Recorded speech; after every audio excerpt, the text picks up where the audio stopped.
Catherine.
Okay, stragglers, come on.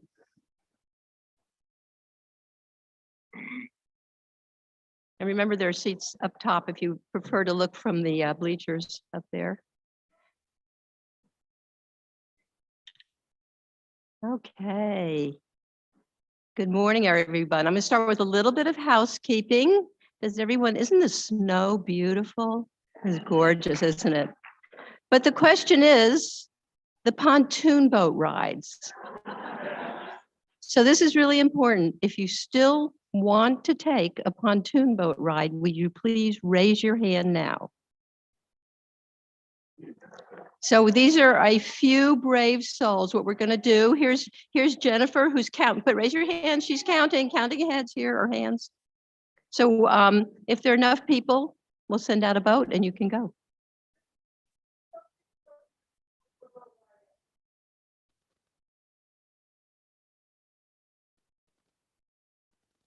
Okay.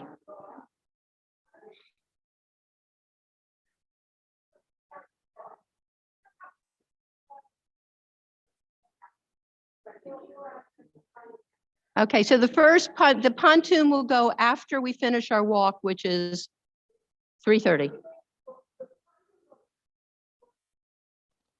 Okay.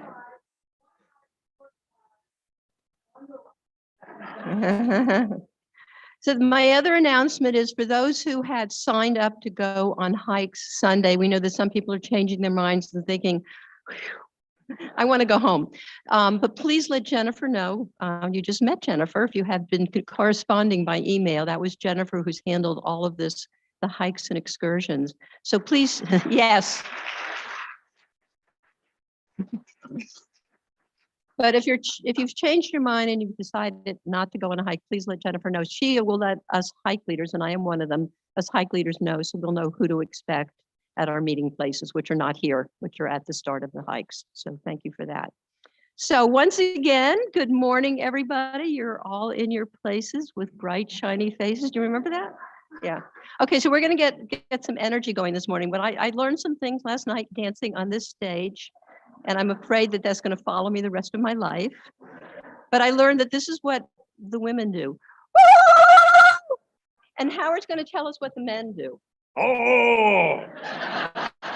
So everybody stand up, stand up, stand up. Everybody stand up. And women.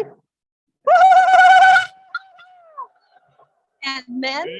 Oh! Okay. Does that make you feel better? Yeah, yeah.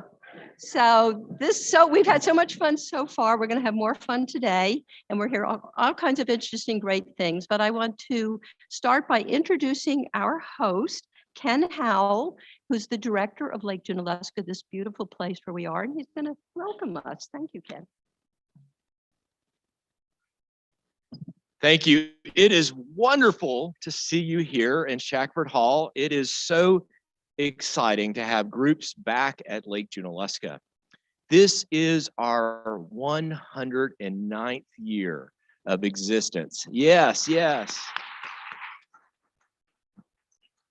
Throughout our history, one of our most important traditions is this is a place where people come together.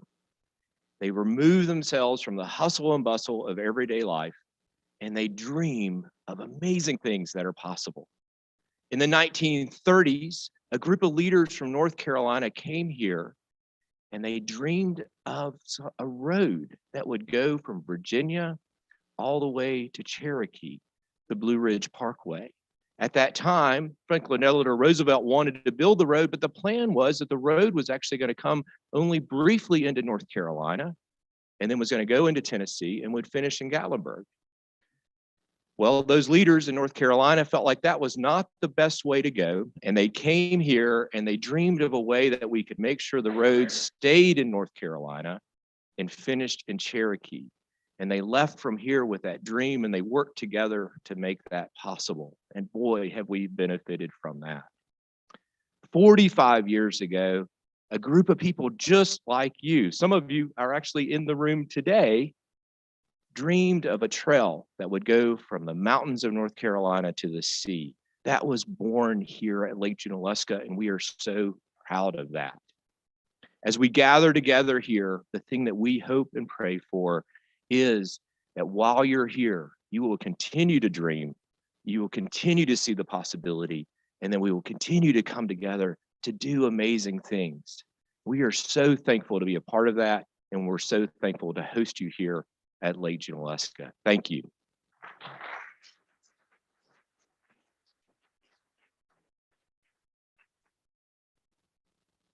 Okay, we don't want Ken to go too far. We have a few rituals that we do right now. So we need Ken, then Bob to come here. Oh, you have, excuse me.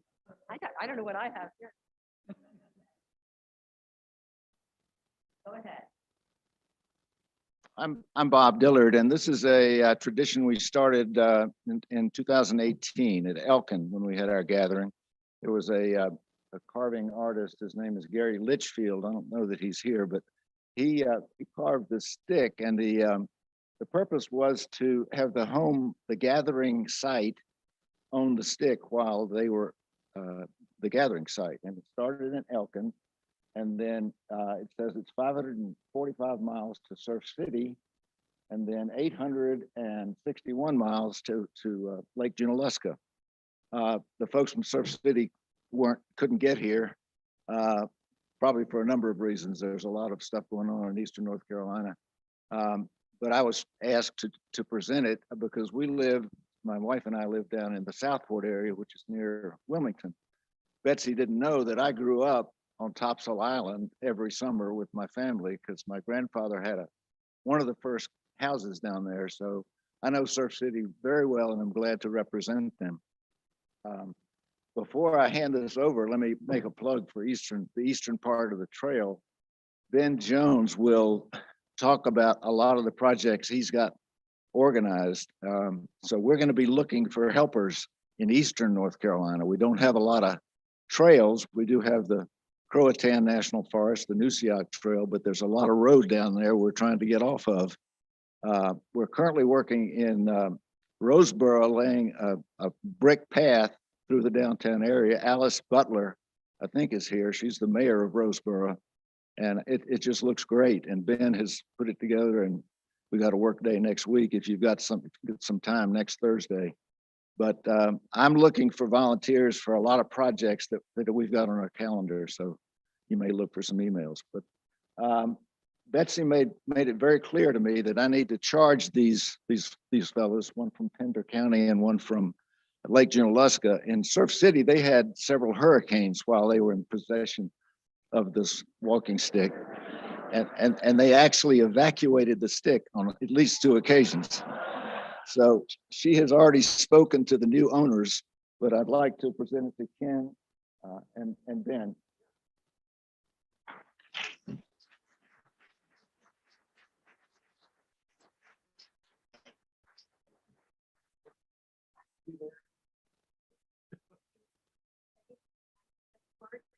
I'll just say thank you. I met a lot of you last night. I'm Ben Wilder. I'm the Assistant Director for the Haywood County Tourism Office here. We represent Lake Junaluska, Waynesville, Maggie Valley, Canton, and Clyde, which are all of our little mountain towns here in the middle of Haywood County. So thank you for coming. It's been a long time coming. I've talked with this conference and group for 4 years. So I think since the day I moved here, it was like, we should host this and let's do this. And then we just kept trying. So it's very amazing to see everyone finally here enjoying Haywood County. I hope you guys have a great night in Waynesville tonight. For those of you doing the folk moot thing, that's going to be fantastic. So enjoy it. Thank you again. And we will be very careful with that. I don't know. Should we take it? Should I take it to the Braves game tonight? No. Just checking. I'm a sports fan. It could be a good luck charm. I don't know. But thank you guys. Thanks again.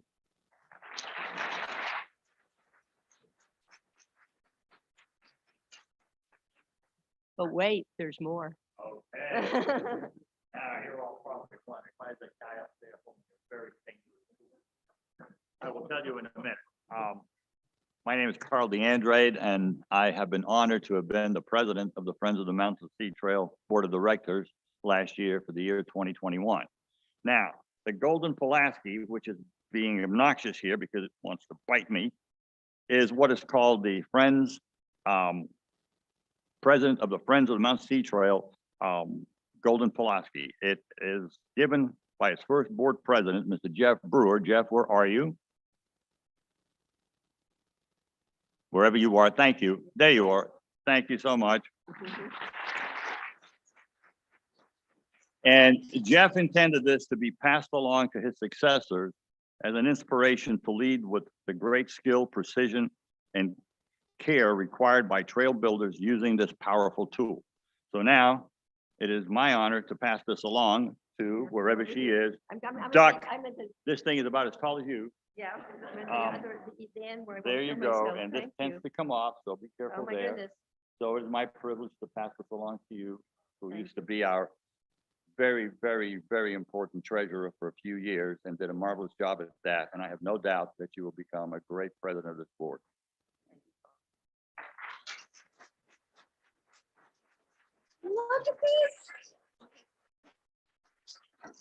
So I've never used one of these. They don't trust me with it, as Les Love knows. Give her a hazel hoe. That's the best she can do. But I will take, I'm so honored to get this, and I will take great care of it. And thank you all for your confidence in me. So we move on, and I'm going to now introduce Dwayne Patterson, who's our Director of Parks and Recreation for the state, and a very, very good friend of the Mountains to Sea Trail. Thank you.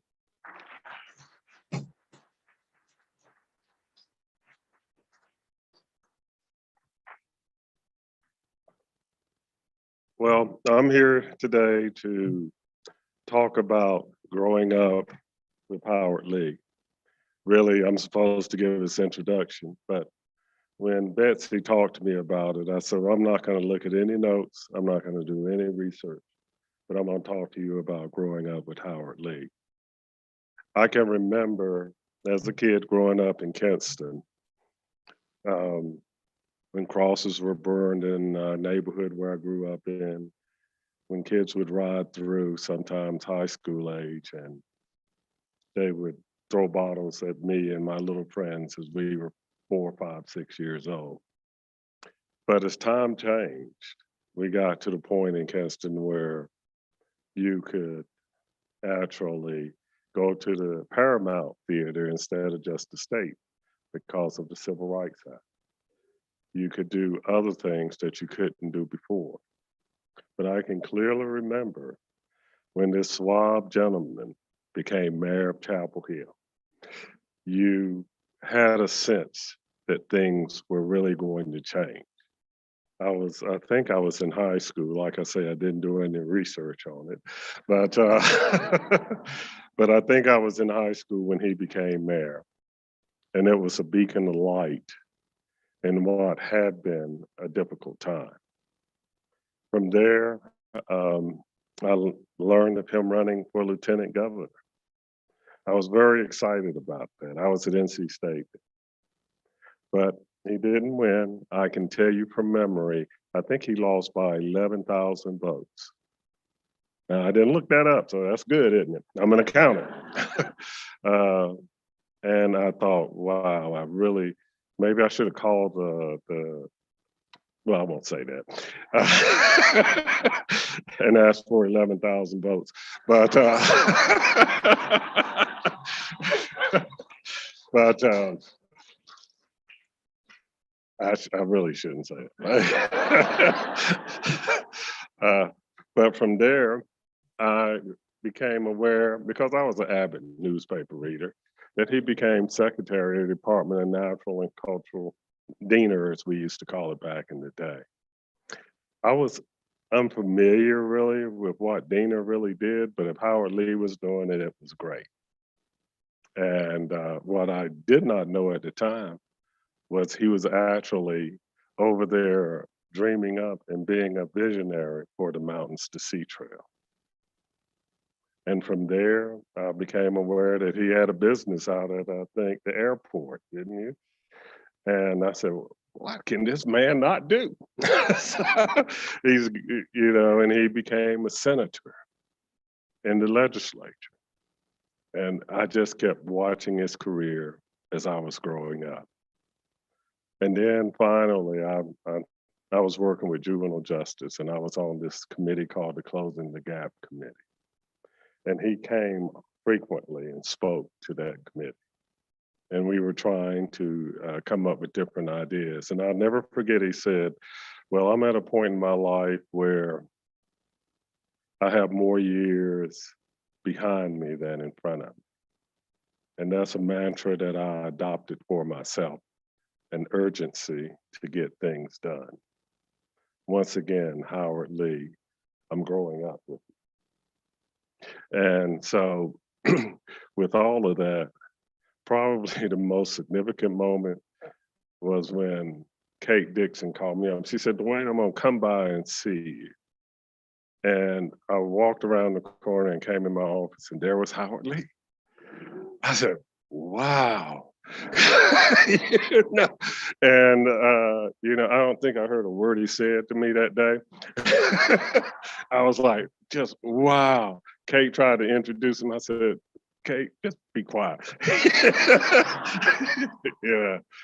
And so it's with great pleasure that a man that I've grown up with and been inspired by is here with us today. And I want to introduce Mayor, Professor at Duke, Senator, Chairman, and all those other accolades. And hopefully now I can say my friend, Howard Lee.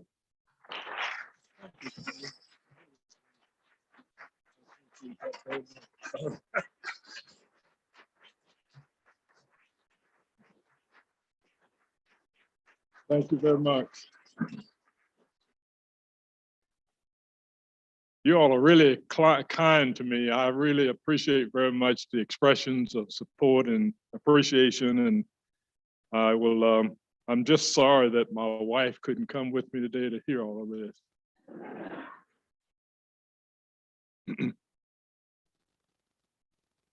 It's such a pleasure to be here, believe me. When I think of 45 years ago, when I stood on, I think it was this stage, I was 42 years old and I had hair. I remember when I tried to grow an afro and my daughters would come in and say, Dad, you're the only person in the world who has an afro with a hole in it. So.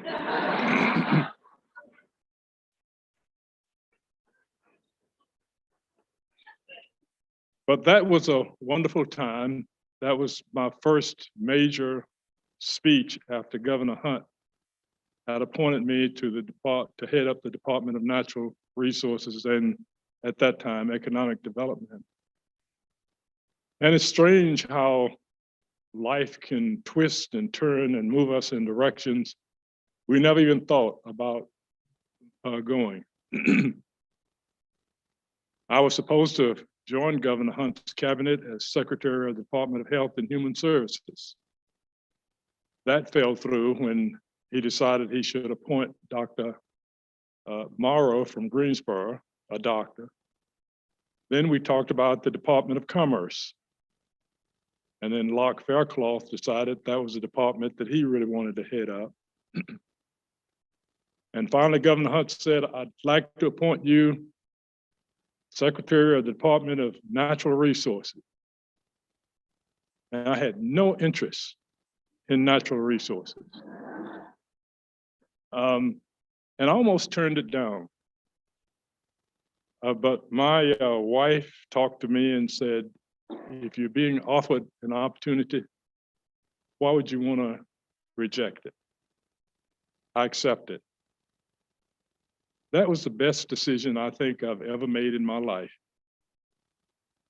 Governor Hunt and I had been friends from the mid-60s when he was heading up the Young Democratic Club, and I was trying to break into the Democratic Party. And that friendship has carried over to today.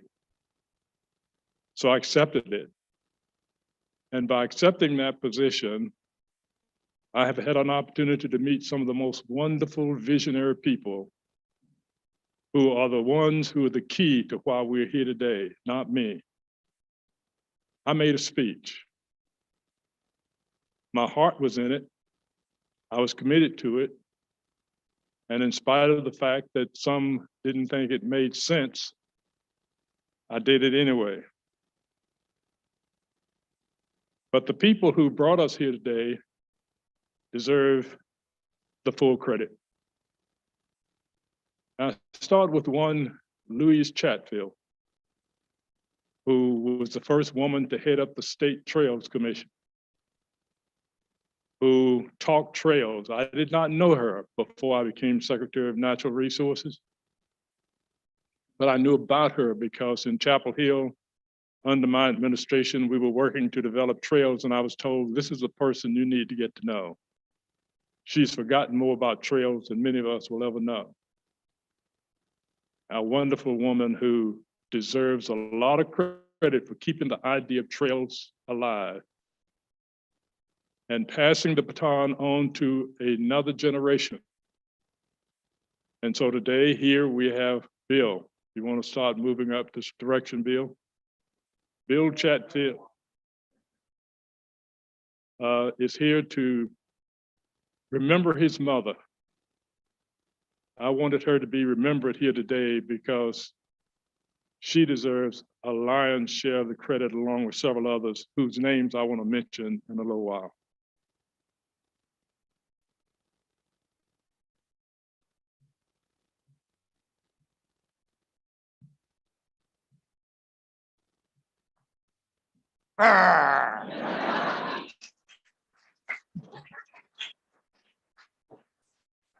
You know, after all that yesterday evening, I had a dream last night. And the dream was that the horses were really getting into it, doing all kinds of wild stuff. The bears come up chasing the horses. But the horses then started rearing up and they chased the bears away. So that was my dream.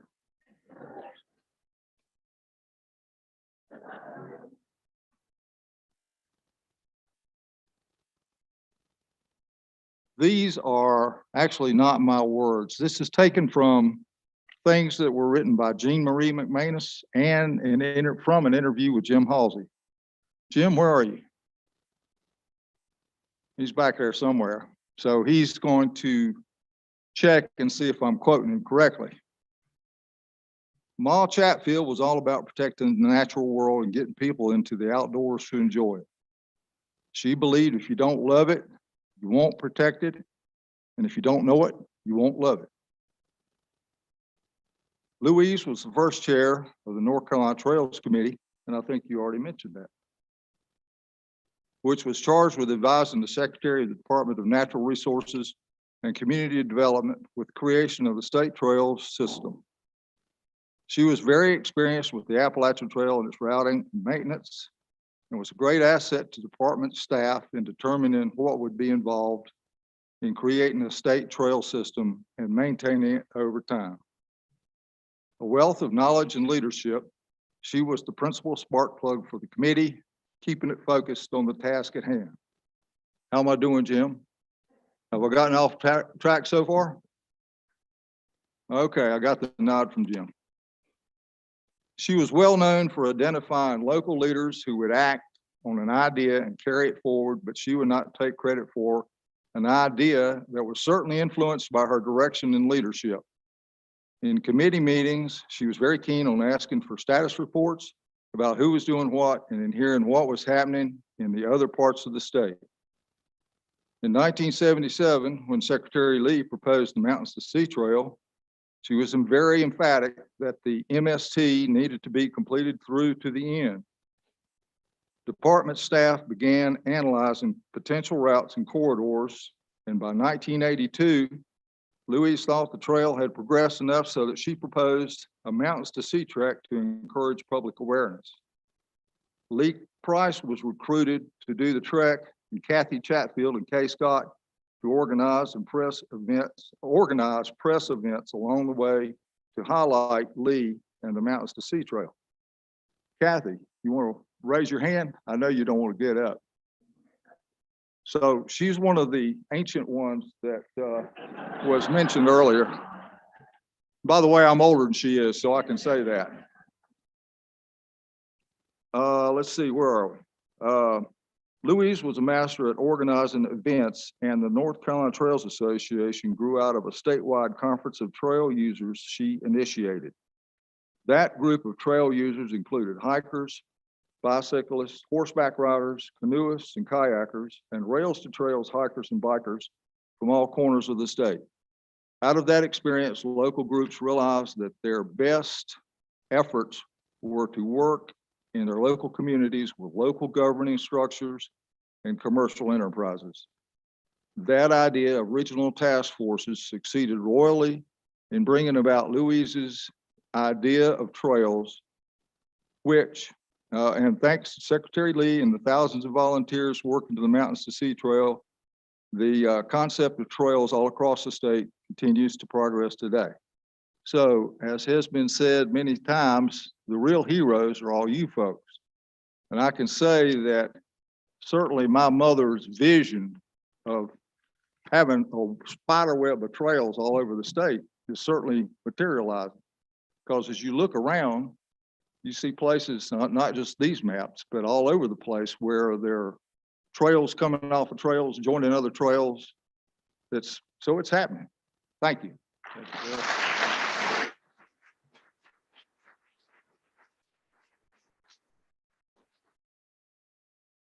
Dr. Doris Hammett,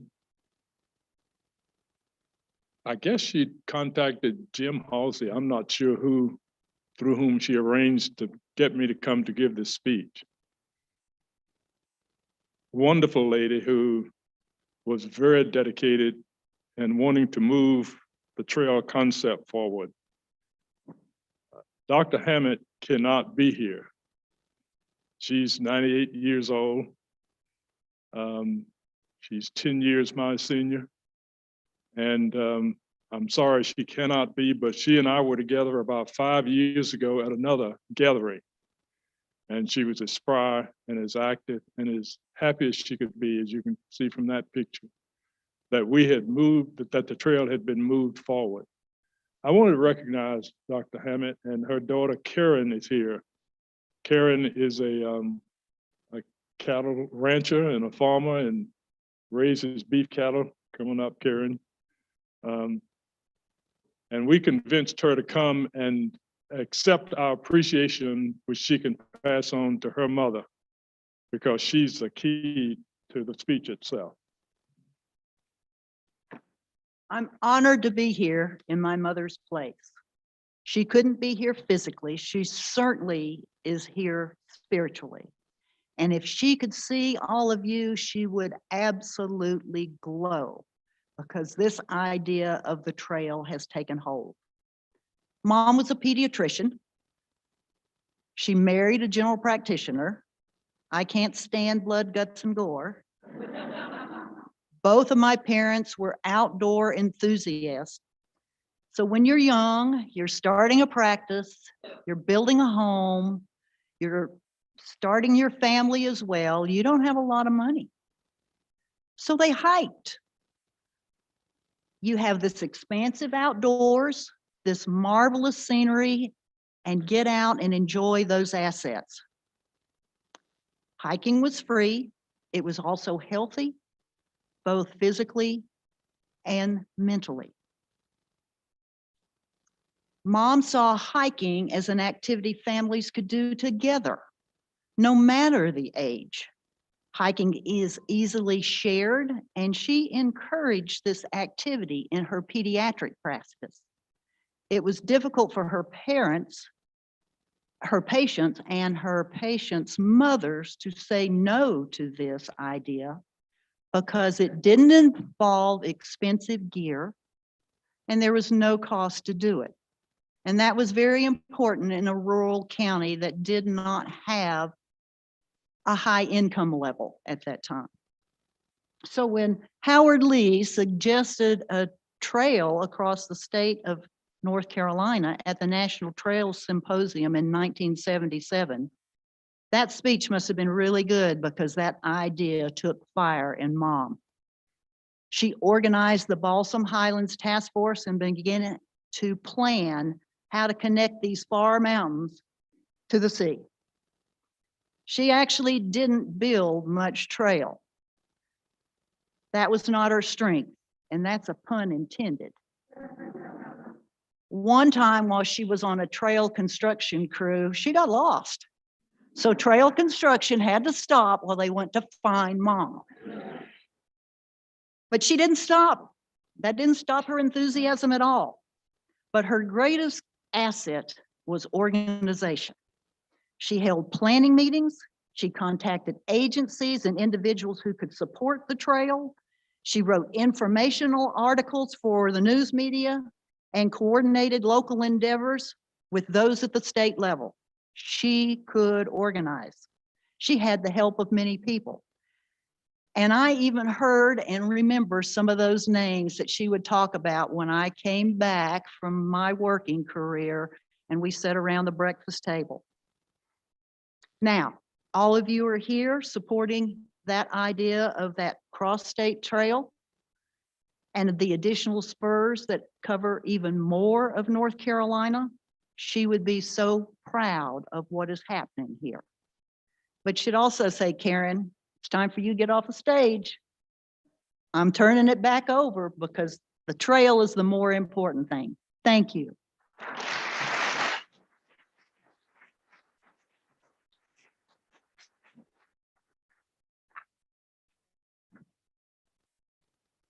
Again, the speech probably would not have been made had it not been for Jim Halsey.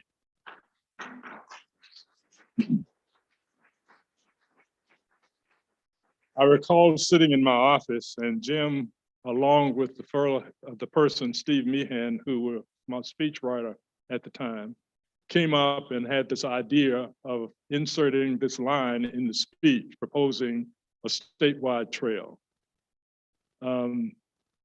At first, it didn't appeal to me, but the more they talked, the more I became enthused about the possibility. But I wasn't thinking very clearly. As a member of a governor's cabinet, a cabinet secretary does not go out and make proposals without clearing them through the governor's office. I had not cleared this through Governor Hunt's office, and I made the proposal thinking it'll go away, it won't last. It just happened that a reporter from the Asheville newspaper was in the audience. And I was told a big article was about to appear in the Asheville newspaper. I had to fly back into Raleigh that day and go straight to the mansion to have a meeting with Governor Hunt. It was not a pleasant meeting. But my friendship prevailed, and he said to me in clear words, we're not spending a state dime to support that idea of yours, and if you can make it happen, it's up to you. Working with Jim Halsey, I made a trip to Washington to meet with Dr. Jim Joseph of the Interior Department and the Carter administration, who committed federal resources and support. Amazingly enough, Dr. Joseph is today at Duke University as a member of the Sanford Institute and has walked the trail several times. I want Jim Halsey to come up front. I know he's trying to do some filming. And I didn't warn him because I knew he would resist. I've learned that about him through the years when we both had hair.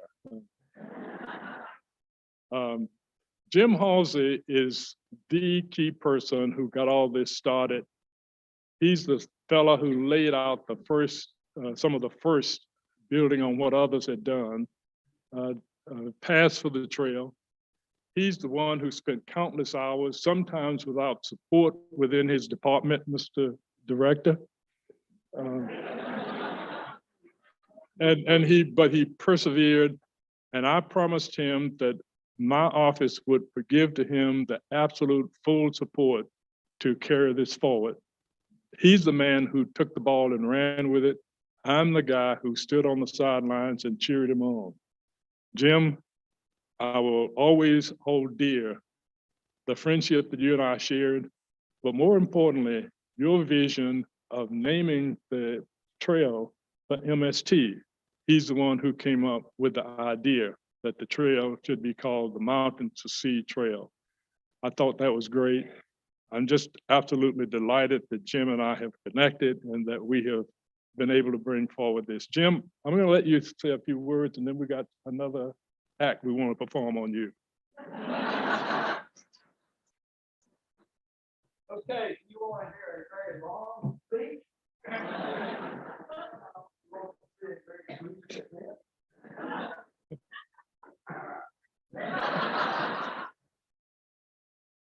Thank you, Howard. And I don't feel that I deserve any of this adulation, but I greatly receive it on the part of you and all of the people that have preceded you and all of the people that are following you. I hope you had the opportunity this morning to have a meal down at the cafeteria, and it was interrupted later in the hour that we had by these raucous children. Can you imagine that? That's why we do this. Never forget that. Bring your kids, bring your grandkids, bring your school teachers. That's what Louise did. That's what Doris did. That's what so many of you have done, are doing, and will do. That's why we do this. God bless you.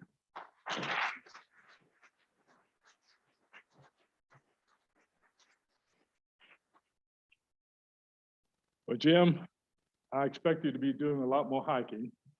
Jared Barker keeps me on the hiking trail. I think he's got me up to about 150 miles an hour. Jared, somewhere in that number. Yeah, well, for an old guy, I'm doing pretty good. But we want you to have this hiking stick and remembrance of all you've meant to the MST. Thank you. Thank you so much.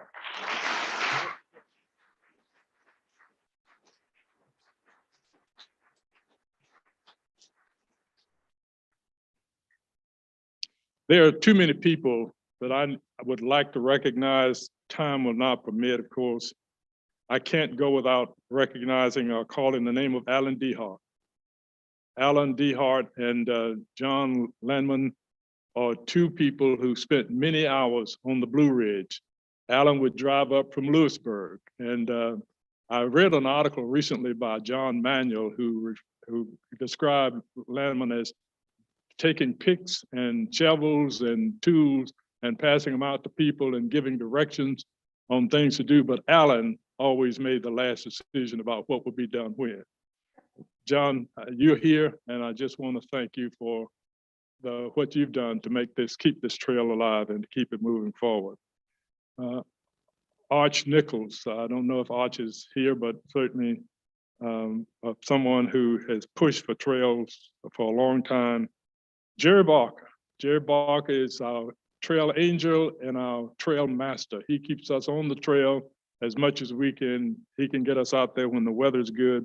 But he and Bill Meadow never miss a chance to go on the trail when the weather is good. And by the way, join me in congratulating Jerry Barker, who has just been recognized by the faculty of North Carolina State University and receives the Friday recognition of the Friday Medal, I believe it is, for people who served admirably to our state. Congratulate Jerry Barker.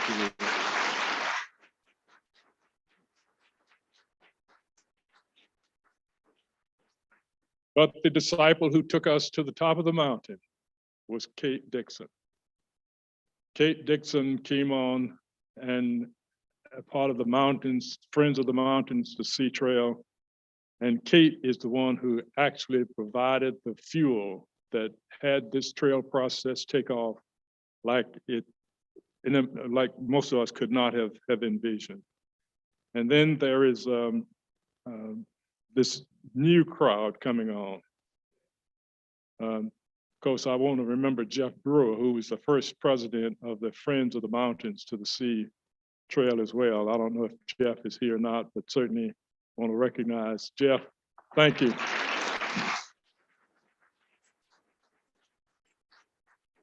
But this new group is a very enthusiastic group that's going to keep going what all of you have helped made possible.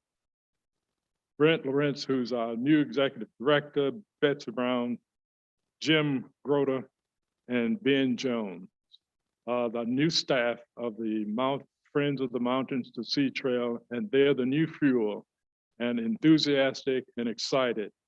So you may ask, why did you want to do this? Why did you want to just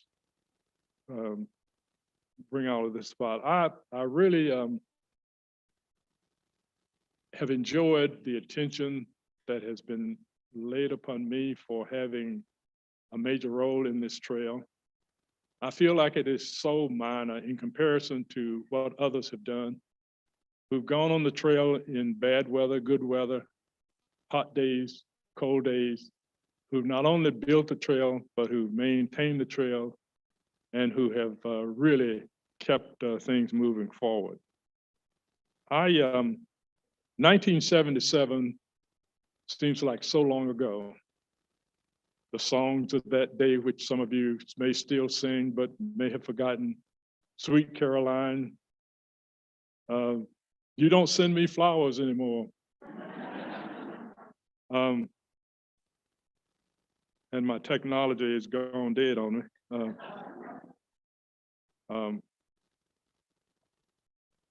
But it was so long ago, and during that time, the statement I made was we should have a trail that stretches across the state, and that trail at the time should be the Mountains to Sea Trail.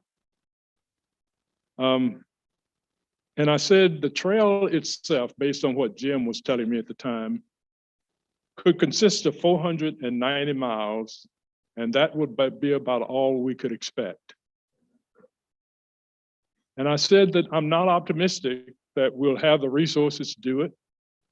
I'm not optimistic that we'll get it done, but I assured the group in the room that day that I would use every ounce of my strength and power and persuasion to make sure that it happened. And it happened because of the people whose names I've given. So that was yesterday. What about today?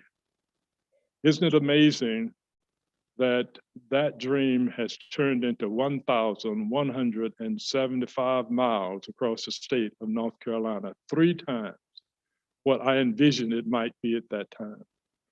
So you can't think small, you should think big, but also when you think small and you have dedicated people like all of you and those of you who've been part of this for so long, it can happen.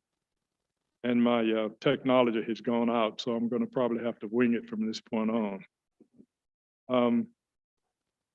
But I'm just so delighted that we have been able to do this. I thought the thing that stuck out to me last night, which was a little different than in 1977 and today, is that there are so many new people who have come on during that time. During that time, there have been people who have hiked across this state. I met a young man there's an Appalachian State student wearing an Appalachian State sweater here today, who has hiked the trail, and I think he's doing it a second time. At any rate, Jerry and I have been hiking on the trail, and we have met people from foreign countries, from Spain, from Italy, from different countries.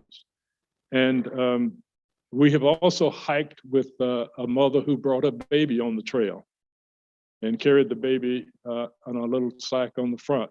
Jerry and I hiked with her. And then there was Mother Goose, who was hiking the trail, and then a fellow who was coming back from the Vietnam War by the name of Jet Lag. Jet Lag was trying to ratchet down and recover from post-traumatic syndrome. Jerry and I hiked with him. So the trail has been more than just a place to go walk. It has turned out to be a place to go and engage with others and to meet new people and to have new experiences. Jerry discovered recently when we were camping, when we were hiking near Raleigh, a flower or a tree or something that he thought only bloomed in the mountains, and found one in the flatlines of the Piedmont. I used to run around the state saying that North Carolina was derelict in having not protected its longleaf pine, and that there were only one small stand of longleaf pine left in the state, is what I would say. And that was in Weymouth Woods down in Moore County. I was wrong. There are longleaf pine all over the state of North Carolina. They are developing, and you can't see this just by riding on the interstate. You can only see it if you are indeed on the trail and out moving around on the MST. I have been a little bit disappointed that we have not been able to get as many minorities engaged in using the Mountain to Sea Trail as I'd like to see. And I certainly know that we have a lady here today who has spent tremendous time. She's a former judge who's now retired, Beverly Scallett, and she is doing an awful lot of work to try to impress upon minority communities. Judge, would you stand up and let folks see you?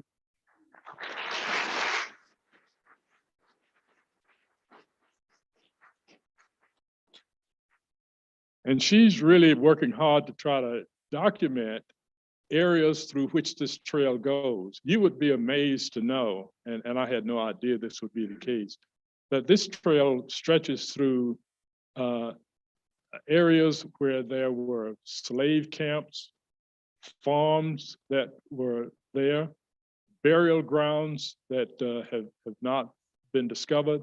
The amazing things that you find on the trail, to me, is as good as we could ever expect, and certainly important to emphasize.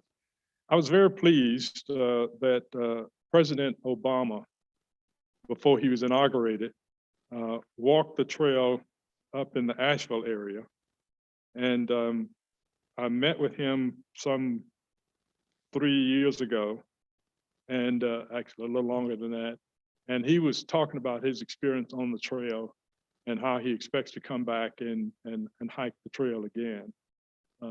I just think that there's so much that is available to people to be able to see and engage in the trail itself and how it has come together. It has taken a long time to make this happen. We never envisioned, I think Jim made this statement, and I don't want to credit him as something he didn't say, but we envisioned that this would not be a trail requiring a lot of state resources in order to keep it viable and going.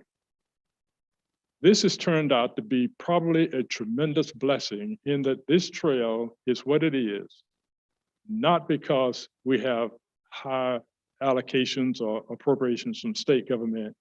It is what it is because of volunteers. It is what it is because people like you have made it what it is. And it will be what it will become not because the state puts an awful lot of money in it. It will become because volunteers put in an awful lot of time. And you deserve the credit for the Mountains to the Sea Trail.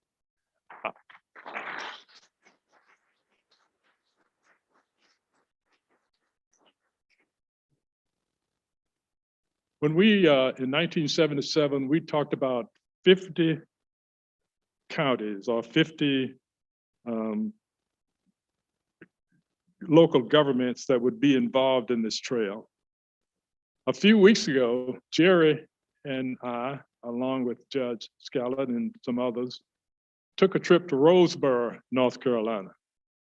In Roseboro, North Carolina, we met with a fellow who has built a house around a tree, and it's called the Tree House. A tremendous building, large, showers, rooms, anything you can imagine is in that house with the tree, huge tree standing in the middle of it. We're looking at, and we've talked about the prospects of having the trail go into that area, because that he wants to make it available so that hikers will have a place to stop, take a shower, and be able to rest and recoup and get back on the trail again. That's the kind of spirit that the MST has generated among people out across the state. In this conference, we can sit here and we can have warm and fuzzy feelings, but the trail is something that we could not have predicted in 1977. We could not have predicted that in 1977, there would be over 200,000 forest landowners in this state. If only a small percentage of these landowners would make available just a small portion of their land, we could take a lot of the trail off the road. That to me is the most disappointing aspect of it. Too much of the trail is still on roadways, and that to me is becoming more and more dangerous, and that should be one of our primary high priority focuses, to try and get that get the trail as much as we possibly can off the road. There are plenty of people around who are inspirational to those who want to be involved. I have been meeting with young people and at universities and in high schools, talking to them about the trail. And I'm impressed that many of them have gone out, and somebody was telling me this morning that a lot of the young people have gone out and started hiking on the trail, and that certainly is encouraging to me. I want to thank Carl and Marcia and Jerry and all of the people who've headed up the Friends of the Mountains to Sea Trail. These are the people who meet on a monthly basis. But the one thing that you can do is to not only be involved in helping to make the trail better than what it is. Many of us in this room won't live long enough to see the MST reach its ultimate completion. But that's not the goal. The goal is to set an example so those who do live longer than us will be inspired to move forward. Think about it. Louise Chatfield had a vision, spent a good portion of her life trying to make it become reality. What do we have today? Her son stands here and talks about his mother. He has a brother, Don, and Kathy, his wife. Don was born into the trail vision. Kathy married into the trail vision. But they're all dedicated and committed. And so they're carrying on to help make the MST what Louise envisioned it might be. Doris Hammond had the vision. Today, Karen is here to help carry on that vision of her mother and be able to continue to support in her way the trail. maybe the next generations and generations after then will recognize the value of what was started 45 years ago that can be made even better 45 years from now. And in my case, I helped start the idea, and my daughter now serves on the board for the Mountains to the Sea. Another generation carrying on, and my wife and I have welcomed our first great-grandchild, and I'm hoping she too will be infected by this whole process.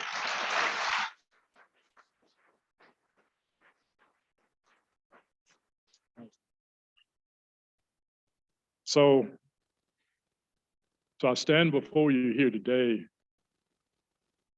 very proud. Proud, first of all, to be able to stand here. But also to look out across this room, and as I do so, the slight vision from 45 years ago comes back. When I stood on the stage, a very young, inexperienced, and certainly nervous leader of a major department, Mr. Director, not sure what I'd be able to achieve or accomplish, unsure of understanding whether or not I brought enough insight to the position, and took the first step of making this proposal. This was the first proposal I made in my entire beginning as secretary. And it worked out okay. Worked out just fine. I guess the greatest satisfaction I've had a call 2 weeks ago from Governor Jim Hunt. My wife and I are being honored by Chapel Hill with a facility being named in our honor in a few weeks. And Governor Hunt, I thought he'd forgotten it, came back and said, the thing I'm most proud of during our time together in office is you proposing and pushing to develop that trail. And I thought,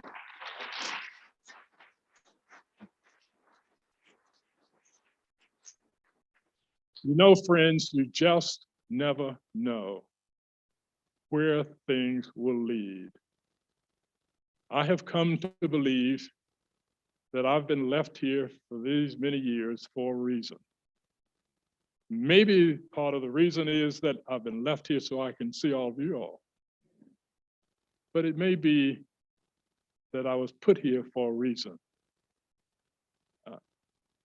I see myself as someone who do not see things as they are and simply ask why. I've always dreamed of things that have never been and ask, why not? Why not? When people would say to me, when I'd go to the segregated high school, sit at used desk, using used books, and people would say, I don't know why you're getting an education. You're not going to get a decent job. You're never going to be hired in a high-level position, and you're never going to be able to rise higher in society. And my question was always, why not? And why not make this the best trail in the world? Why not? Why not have the MST not compete with the AT, but to be in its own way a special trail that people will flock to and enjoy and be able to appreciate? There is very few states like North Carolina where you can start at the highest peak of a mountain and go to the flattest areas of the coast. And in between, where you can go through farmland, where you can pass by little small towns, towns that are today benefiting because the trail comes through. Most recently, we were able to, after some time of embarrassment, Orange County was able to buy the land so we can have the trail going through Orange County and tying into Hillsborough.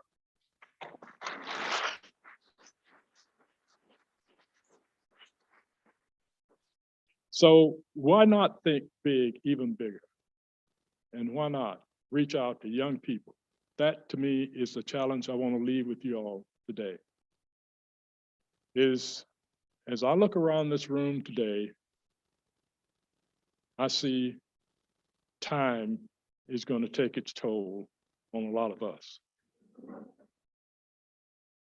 And that is a reality that we must appreciate. Part of what I would suggest we try to do, if you are a volunteer, is to get some young people to go with you and help them understand that this is a live trail, but it's an ownership trail. It's not a state-owned trail, not a trail that necessarily belongs to any one group or one person or one organization.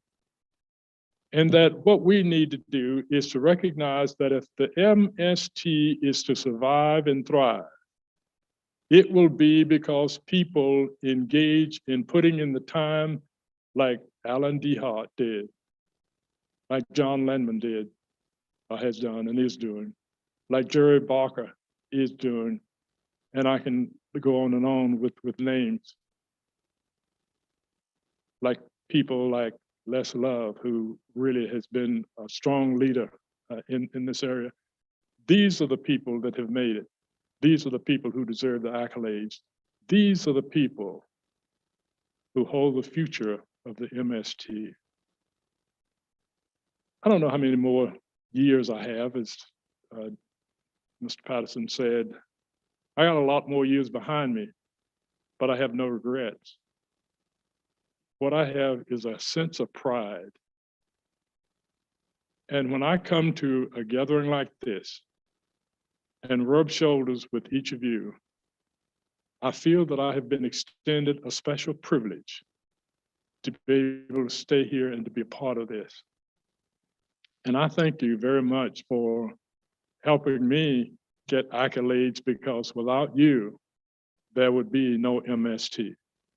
And because of you, there will be an even better MST. And I'm confident that we will indeed prevail. Thank you all so much for all you've done, all you will do.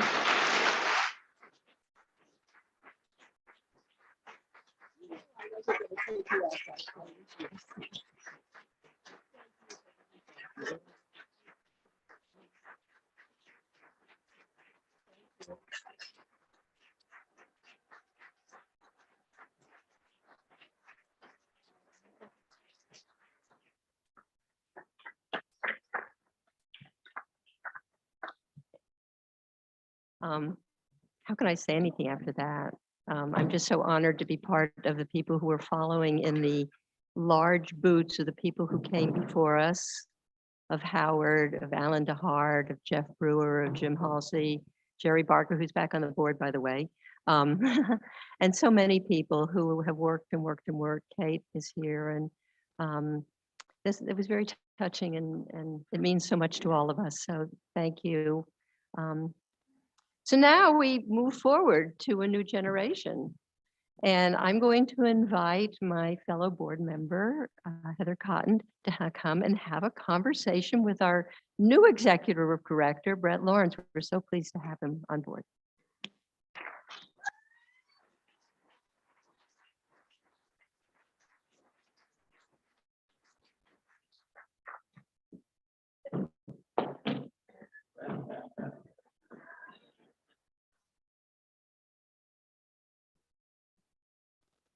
Good morning, everybody. Is my mic on? Great. No, I just loud. I think I have it. Yeah, okay. Good morning, welcome. My name's Heather Cotton. I'm a board member. My pronouns are she, her, and my trail name is Laughing Warrior. My friend Jane Green gave me that name. On the trail on segment 4, coming down Dobson's Knob. Jane, will you raise your hand? Yay, Jane. Also, just real quick, can I have everyone who's new, you have a first timer name tag on, if you'll raise your hand. Everybody look around. These are your new trail friends. get to know them, say hello, make them welcome. I have the great honor and privilege of also introducing a new friend. So we're going to get started with a little Q&A. I was going to have some rolling chairs. So anyway, so I want to ask you a question real quick. Woo-hoo! I wanted to ask you a question real quick. There's been a lot of conversation. I heard it last night. Somebody on the podium mentioned this. There were a couple people down at breakfast this morning talking about it. So Brent, what size shoe do you wear? Size 12, so Nice, okay. We've cleared the air there. We know what size shoe. they need to be built some big shoes, so. All right, great. Well, we're going to start with a couple questions and just share with us, and so we can get to know you. All Great. right. So tell us a little bit about yourself and what brought you into the nonprofit world. Sure, well, a couple things as you'll see the pictures going that you'll learn pretty quickly is I am a proud Hokie. I went to Virginia Tech, and that's a big part of my my identity in some ways. And also, me and my kids love trails, love the outdoors. So just some brief background for those. I've met a lot of y'all over the last day and a half or so, but I grew up mostly in Texas, moved to Virginia when I was in high school. And so finished high school in Virginia in the Shenandoah Valley. Our house was maybe 15 minutes from Shenandoah National Park. So that was, we were in North Texas. And if anybody's ever been to North Texas, it's flat, it's hot. It's not like super great hiking, camping conditions for parents with 3 children. So it was in Virginia where I really started to fall in love with the outdoors, living so close to the national park and all those resources. Ended up at Virginia Tech, where for those who know Southwest Virginia, the AT runs pretty close by there. And it was one of those things where you'd have class on a day and it was sunny and 70 and you're looking at the map and, well, the trail's right there, but the class, let's go to the trail. So really I had that trouble too. Yeah, it's a common problem. But anyway, so from there, graduated from Virginia Tech in 2002. Didn't have, I stuck around for another year or so after college and then ended up going to grad school in Washington, DC at George Washington. And that's really where I sort of found a passion for giving back, getting involved in nonprofit life, nonprofit communities, volunteering in a lot of places, and eventually found my way to a firm that did nonprofit fundraising, direct mail fundraising. Really developed a passion for it there. From there, I spent some time with an organization that was then called the Civil War Preservation Trust, which is now the American Battlefield Trust, which preserves Civil War battlefield land. Now they do Revolutionary War battlefield land. It was a kind of an introduction to not only more nonprofit life, but also land conservation, preservation, and all the benefits that come with that. It was an interesting group because there's certainly a historical, cultural aspect of it, but again, as we heard last night, you're preserving open space, waterways, and things like that. So it was a really cool experience.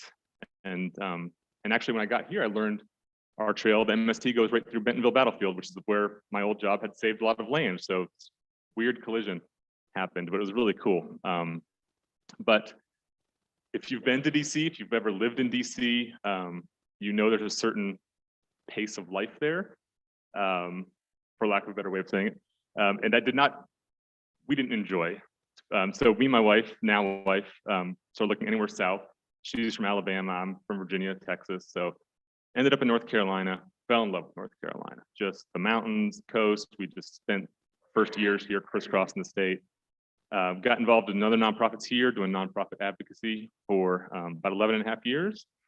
And then this job description popped across my inbox last fall or something. And I was like, wait a second, nonprofit experience, my passion and love for the outdoors and the MST. I threw my hat in the ring, didn't expect all that much.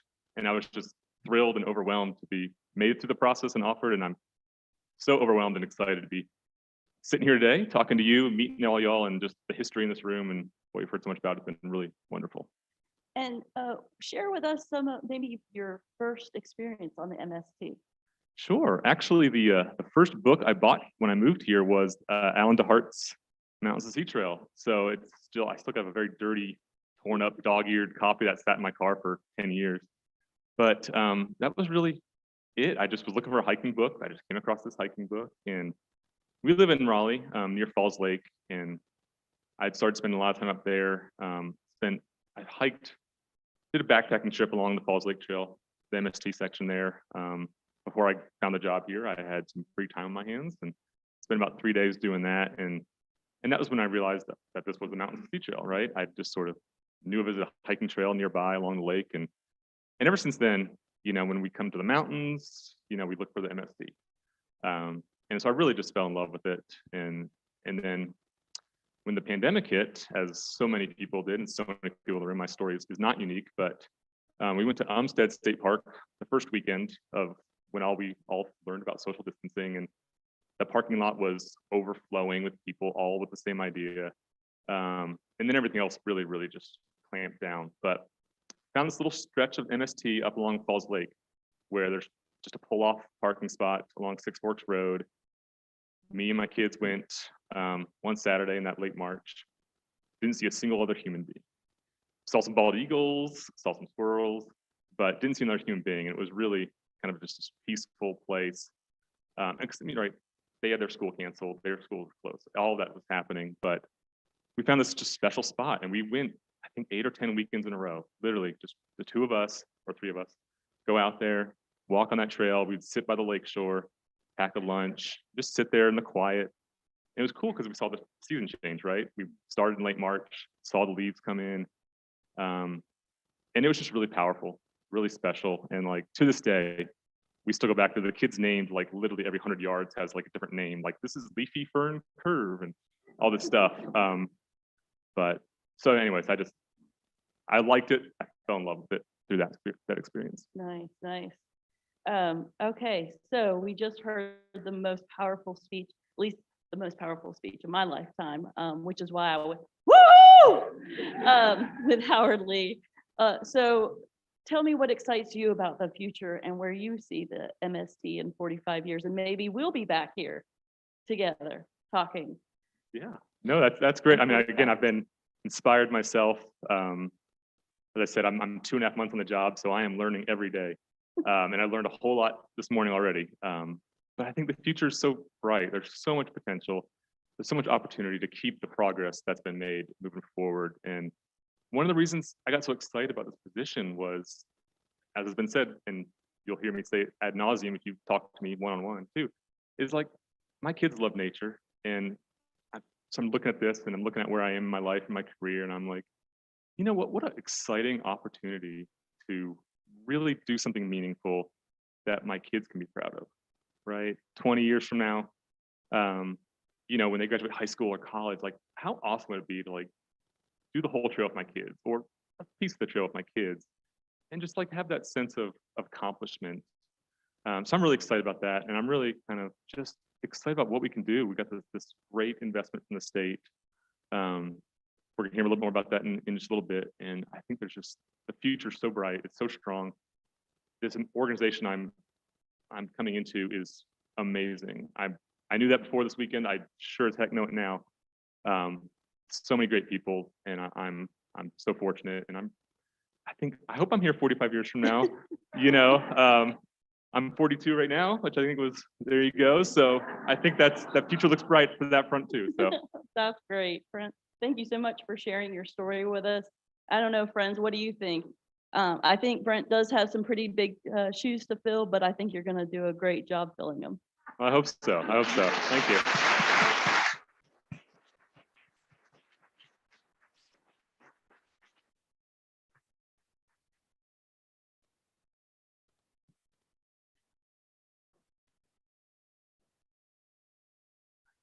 All right, I'm going to shift to the podium here for a second.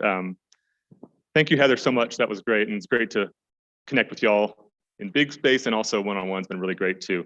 But I'm going to bring Mr. Dwayne Patterson back up again. I'm not sure he needs much more introduction at this point, but over the last 2 years, I think me and my kids have hit at least 20 or so of the state parks, from Medoc Mountain all the way to the western ones too. So personally, I'm glad to know that our parks are in such great hands.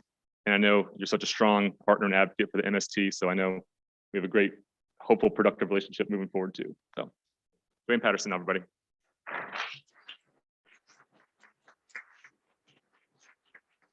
I'm not going to spend a lot of time up here today, about 5 minutes, but because you've heard most of my comments, I wasn't expecting to talk as much last night.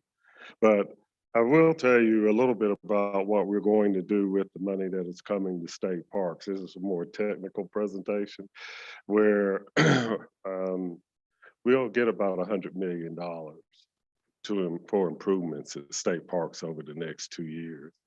And our struggle is going to be dealing with the inflation and other areas of that nature.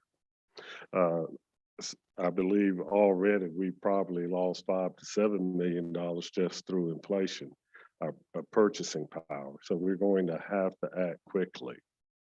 But with most of that money, that comes actually to the state's hands, we're going to reinvest in our current infrastructure and not expand into new areas. With the NC Connect bond issue a few years back, most of that was used to build new visitor centers, expand our programmatic activity. But with this money, we're going to fix our water and sewer, fix our electrical grid, remodel bathhouses that have been there and are kind of old, and everything along that line. So we're really excited about that. I'm expecting to be called the director that fixed all the toilets. So I'm excited about that. But what my wife is more excited about is for many of our parks now in individual campsites. How many of you know that you can have a beer on your campsites now for most parks? You didn't know that, did you? Now you got to keep it on your campsite. And it's not been passed yet for the reservoirs. But you can have a glass of wine by the fireplace now. Yeah. You know, and the governor does know about it, Senator Lee. But so, of course, he questioned me to death over it. But it is a big change. We have to get some permissions from the federal government in order to do the actual reservoirs. They sent us permission, but they said we could also do gambling and alcohol at the same time. So I said, we're not going to take that to the Council of State. But we're trying to do a lot of things. I'm not going to keep you long. I know you got a quick agenda, but I do want to say I just love this conference. And I want to say thank you to Betsy and Brent and everybody else for letting me participate in it. And I'm just looking forward to working with them over the future years. Thank you.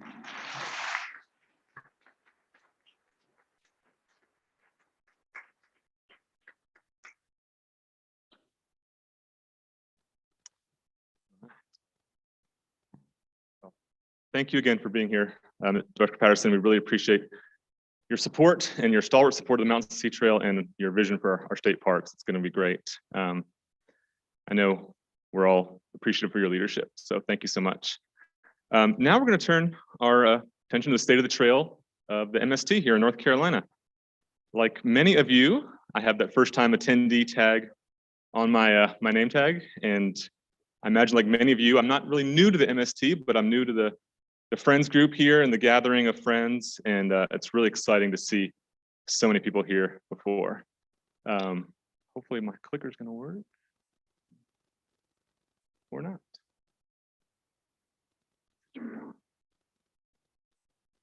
That's an excellent question.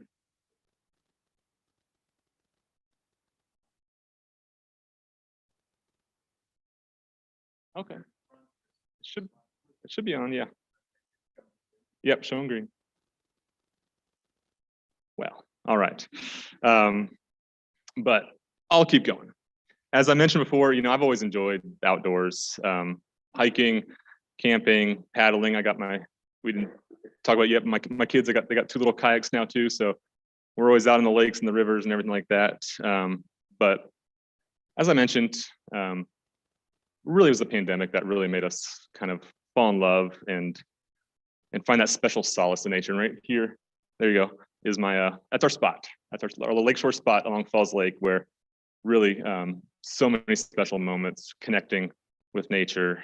And I know during an extremely difficult time, my story is not unique, but we saw folks turn to trails in the outdoors as not only a safe place to get out of their homes and maybe away from some family members they were trapped inside with, but I think also to meaningfully connect with nature, right? I think this was something that we saw folks doing, and that excitement and enthusiasm for our trails, our state and national parks, and the MST doesn't appear to be going away, which is great. It's great. And it further illustrates that trails and outdoor recreation opportunities, they aren't just like nice things to have, right? But really integral and necessary to our communities. So it goes without saying, the years since we last met here, the gathering of friends in 2019, they've been a time of much adversity, right? We've all lived through that. But it's also been a time of tremendous growth and accomplishment for the Friends of the Mountains to Sea Trail. We've seen our membership numbers increase significantly.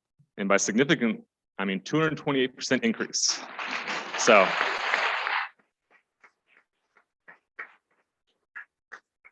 and I think that's evidenced by the first time attendee name tags we see all across this place. I think it's just under half of us, Betsy said, are first time attendees, which is remarkable. And we hope to see you on the trail and out in the community even more moving forward. But while more and more people were out discovering the MST, we've continued to expand and improve the trail itself. We helped finish projects like this new bridge at Boyd's Creek in Alamance County. We've unveiled and installed new trailhead kiosks. I think it's working for me now. Across, and we're gonna start rolling these out across the state. This one's at Falls Lake. I know we got plans for ones going in soon. And we've also helped open up new sections of trail, like out in Oak Ridge, North Carolina. Yeah, Oak Ridge.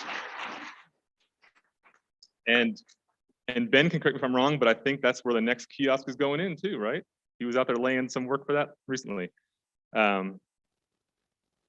We also published the Great Day Hikes on the Mountains to Sea Trail guidebook. And we sold out our first printing already. So I don't know who's gotten a copy yet, but we sold out our first printing, had to go to a second print run already, which is amazing.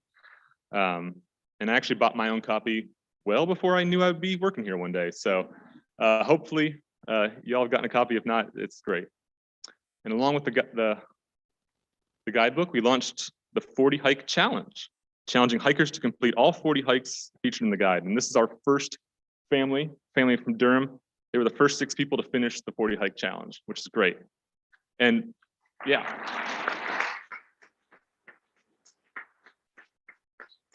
And raise your hand if you've done the 40 Hike Challenge. Awesome, handful of people, great. Well, if you haven't started yet, there's still plenty of time to do the challenge. And if you need a hiking buddy, let me know. I'll go with you. I have plenty of check off my list still too, so appreciate that.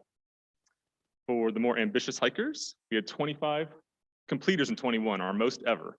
So that's exciting.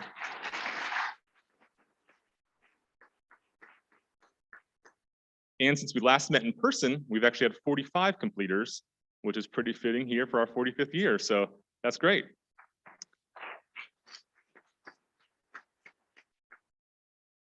And finally, I want to lift up the work of our task force leaders and volunteers like y'all all across the entire state. As you can imagine, with increased use of the trail comes increased trail maintenance issues. And these folks have been out working hard to ensure that MST stays safe and available for everyone. And that involves things like clearing trees, dealing with erosion issues, repairing bridges, steps, boardwalks, even moving a bridge in one instance, I'm told, which sounds amazing. It's also rerouting trails to keep the MST safe and sustainable, and building new trails that will hopefully be incorporated into the MST someday soon. And actually, after I'd been on the job about a few weeks, I joined my first trail work day in Orange County on Occoneechee Mountain with Bill as our leader there. And I had so much fun. It was great. And I met a lot of fantastic volunteers. It was also extremely rewarding, right? I mean, I was out there for a handful of hours. By the end of it, people were walking on this new trail that had just been done with the volunteers' help. So if you're able to and have never done it, I'd really encourage you to go out and give it a try on these work days. They're a lot of fun. So really just a big thank you to everyone who's helped keep the trail open and safe over the last couple of years. It's really been important work.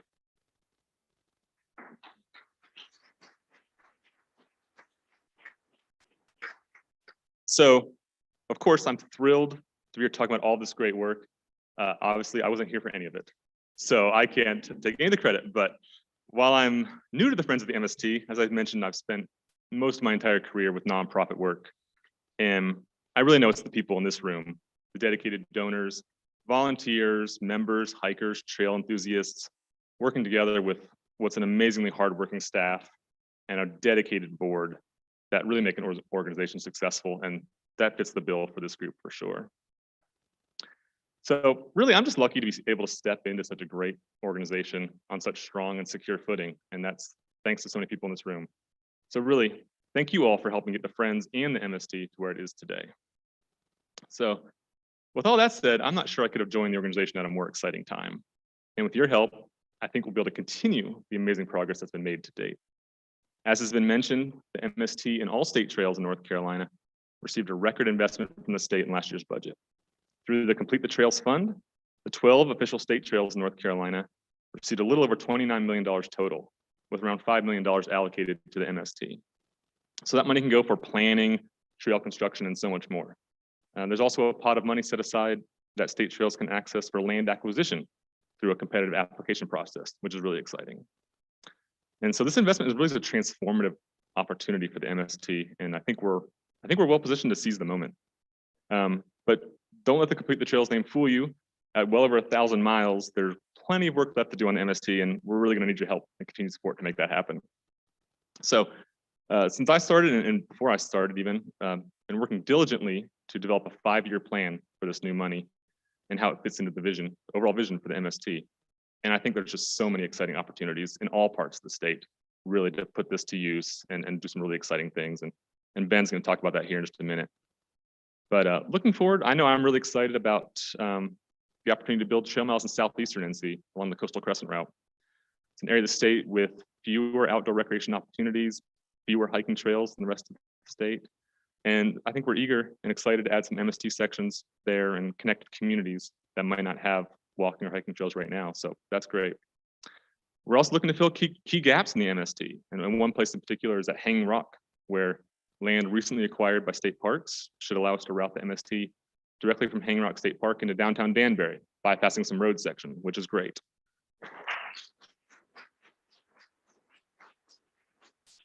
And I think where those connections are more challenging, we're going to need to find new and creative ways to access land so we can make those vital links and continue to move the MST off of roadways.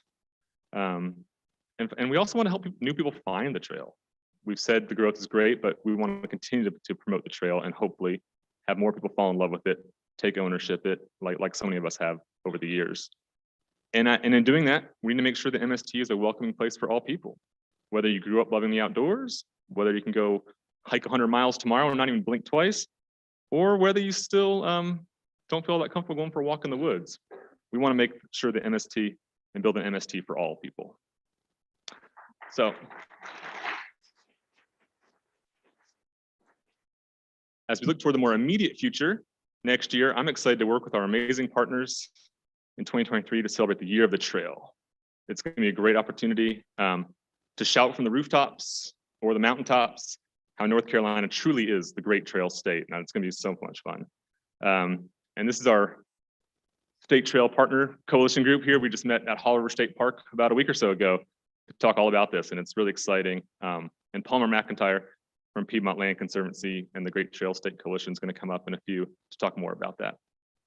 So when I think about this investment from the state, the word that keeps coming back to me is opportunity, right? Both the big picture opportunity to continue building and maintaining this amazing North Carolina treasure that stretches from the mountains to the sea.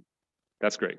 But also those smaller scale opportunities to add a few new miles over here where a community might not have trail, or build a new bridge that's needed for access, or just build those new community connections that are so important to the trail's success.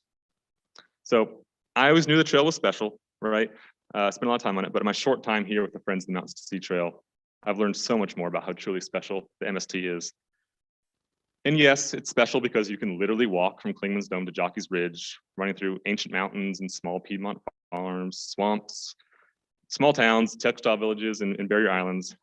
But as has been said, it's also so special because of the communities it connects along the way and the dedicated, passionate people like you that help make it all happen. So I believe it's in those connections between communities, landscapes, and people where the true magic of the MST lies. So I'm going to close out with this. Ever since I started here, people have been telling me how wonderful the MST community is and how it's such a great, welcoming group of people.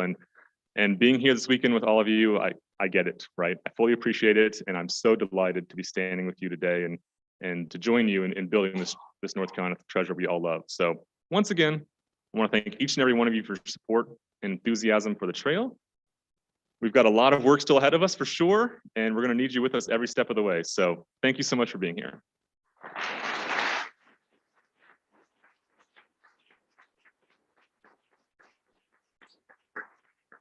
And with that, I'm going to bring up Ben Jones, our Coastal Crescent project manager. He's going to talk a little bit more about some of those plans that we just mentioned.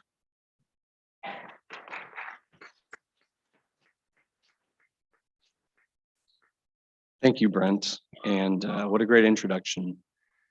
It's so wonderful to be here because we are not only entering a new phase of leadership for the Mountains to Sea Trail with Brent taking the torch from Kate, but we are also entering a new phase in the role of our organization and the work that we do to continue developing the trail as well as our community. From the moment that Howard proposed the Mountains to Sea Trail 45 years ago in this very location, the trail, and eventually us, we've been growing and evolving just like the state. And the first miles were built by visionary, passionate volunteers in our state's largest and most iconic public land areas. And those early sections of trail inspired generations of outdoor enthusiasts, environmentalists, and adventurers, some of whom, and I'm looking at all of you, took it upon themselves to build more trail, maintain it, and share what it provided them with others. We're the beneficiaries of this legacy, and we wouldn't have this trail in these special places if it weren't for those people and others who came before us laying the foundation. And the creation of the Great Smoky Mountains is a great example, along with the national forests and national seashores in the early 1900s, that did not come easy. These were ambitious projects, extremely hard work, with benefits aimed largely at future generations. In the face of the Great Depression and inequality and social turmoil, purpose united people. And those acts of public service and countless others since are what have made the creation of this trail possible and should continue to guide us in this new phase for the Mountains to Sea Trail. I say this because we have come to a point where we can no longer rely on land that has already been protected to continue building the trail. Oh, that was quick. Our members, volunteers, staff, and partners have done an incredible job building our trail on the public land that was available to us across the state, but the low-hanging fruit has largely been picked. And almost all the trail that remains to be built will require the development of new volunteer networks and task forces that we don't currently have, and acquisition of land and easements. You can see the large gaps in public land. Oh, I'm going forward a lot here. On this map in our current route. And it's important to note that these locations shown in black where trail remains to be built, especially in the Piedmont, often traverse landscapes under immense pressure from development. And those are areas where opportunities for conservation and trail building can be lost forever if we don't take action soon. And this issue always makes me think of the Eno River Valley, where my wife and my son eventually lived from 2015 to 2020. And this is where I fell in love with the trail, and all of us did, and came to understand its full impact in the midst of development. But it's important for us all to remember the people before us, like Margaret Nygaard, whose love for the same river and the efforts of a stubborn and visionary group of hikers like us in the 1960s, that there would be no Eno River State Park, the land there, and the trail that we now love that goes through it. And you can also see in this map that much of the trail that remains to be built not only traverses privately owned landscapes, but also the challenging terrain of Eastern North Carolina, where floodplains are wider and wetter, swamps are commonplace, and hurricanes will inevitably have a destructive impact. However, many of these landscapes are incredibly beautiful, and importantly, where we can have the biggest impact on people. The greatest rates of poverty and racial diversity along our trail route occur in Eastern North Carolina. And this is also a region with poor health outcomes and far less access to outdoor recreation and the benefits it provides. So it's imperative that we change that. These are the locations where we, our generation, can be the leaders who lay the foundation for generations to come by doing this challenging work of public service. But we should continue with the state of the trail because it is an exciting moment where we're growing into an exciting new phase in the shadow of this pandemic. And it just so happens that we're receiving this transformative funding at the same time. And it's providing these $5 million that Brent mentioned before that are going to fundamentally change our ability to acquire the land we need, plan, design, and construct and repair the trail. And this version of the map here shows the locations where we're proposing projects across the state, little yellow stars. As you might expect, they're clustered in the areas without trail, but also spread across the state. My goal today is to quickly give you an idea of how we intend to put this money to work in our program's three primary categories of planning, land acquisition, and trail construction, and to share a few projects with you. And I'll start with planning because despite being a smaller portion of the funding, it's absolutely critical and must be done everywhere where the trail is not yet built. And I'm excited for us to take this on internally as we aim to increase our capacity for planning and to bring in new partners who can supplement our work and bring needed help and expertise as we take on more than we ever have. Acquisition for, land acquisition is obviously going to be a huge transformative area for us. It's time consuming and extremely expensive when compared with trail construction work that can often be done by volunteers or done piecemeal. And just finding a willing seller is hard enough, not to mention the grant cycle for most land acquisition funds available are currently 2 years long and only cover 50% of the cost. So I don't know about you guys, but if someone was to come to you to buy your land and said, in a year and a half, I can give you 50%, maybe. And then 2 years later, I might get the other half. I think you'd have a problem. And it's a really hard sell. And so this is just an amazing opportunity for us to now be able to move forward when trail easements and donations of that nature are not available to make a fair market value offer on a property that's critical for us to expand the trail. And trail construction is going to be huge in its own right as well. And these projects can include repair, obviously, to existing trail, designing and building new trail, and it's going to keep our task forces and our staff and everyone extremely busy. And it's an extremely important opportunity to expand what we're able to do internally, but also it's important that we can fundamentally change the way that we partner with professional engineers and designers and builders and open the door for us to take on large scale, more complex projects that we couldn't before. And I truly believe that we can facilitate now the creation of beautiful, innovative, and new iconic landscapes along the MST. One proposed planning project is an environmental assessment to be conducted for state parks and the National Park Service, surveying the land where we hope to establish new campsites and reroute the Mountain to Sea Trail where it currently follows road shoulders along the Blue Ridge Parkway. You can kind of see those yellow rings up there. I'm not sure this works. But there are numerous individual locations, but the general regions are around Cherokee and between Grandfather and Stone Mountain State Parks. And these new campsites and reroutes would provide a dramatic improvement for the Mountains to Sea Trail in these areas. And the planning work is required to get the permission we need to build them. This map shows one of those proposed reroutes at Grandview Overlook, where you can see the current roadside trail in yellow, following along the parkway, and the proposed reroute that would add 1.4 new miles of natural surface trail in red. And there are abundant opportunities like this along the parkway, and I can't wait to see what the planning work will come up with. Another proposed planning project is a feasibility study for rail with trail along the 25-mile Camp Lejeune Railroad between military installations in Jacksonville and Havelock on the coast. It's a very seldom used and extremely wide rail corridor that could easily accommodate both uses, even with commercial activity. It also passes through some incredibly scenic and well-preserved areas like you see here where the rail line crosses the tidal White Oak River in Stella on the border of Onzo and Carteret counties. The western part of this proposed rail trail would connect the Greenway in Jacksonville with forest roads in the Croatan National Forest and is aligned with the route of another state trail, the East Coast Greenway. And it would remove a major gap, a 16-mile road walking section from the trail. The eastern part would establish a new way across the incredibly wet central area of Croatan National Forest. You can see here in the dashed dotted line, that would be the rail route cutting through, and we currently are wiggling our way along forest roads to the south. And our trail route takes us along an extremely I would just say unpleasant section of Highway 70 between Newport and Havelock.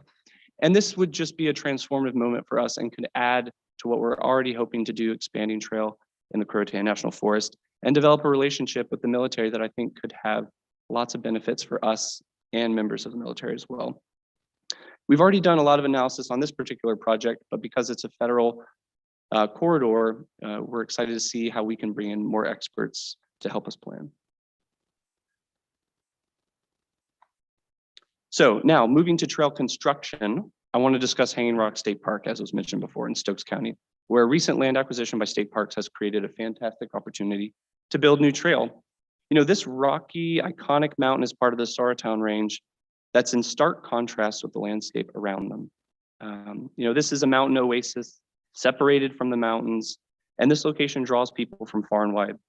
However, the MST has always been forced to bypass the ridgeline for which this park was named, crossing through the valley seen in the distance here down along Indian Creek.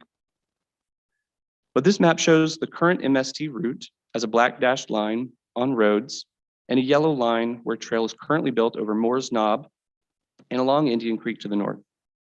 The yellow shaded area in the top right part of the screen you see by Danbury is part of the newly added land that allows for a trail connection through the park over Hanging Rock Mountain and into the town of Danbury, shown in red.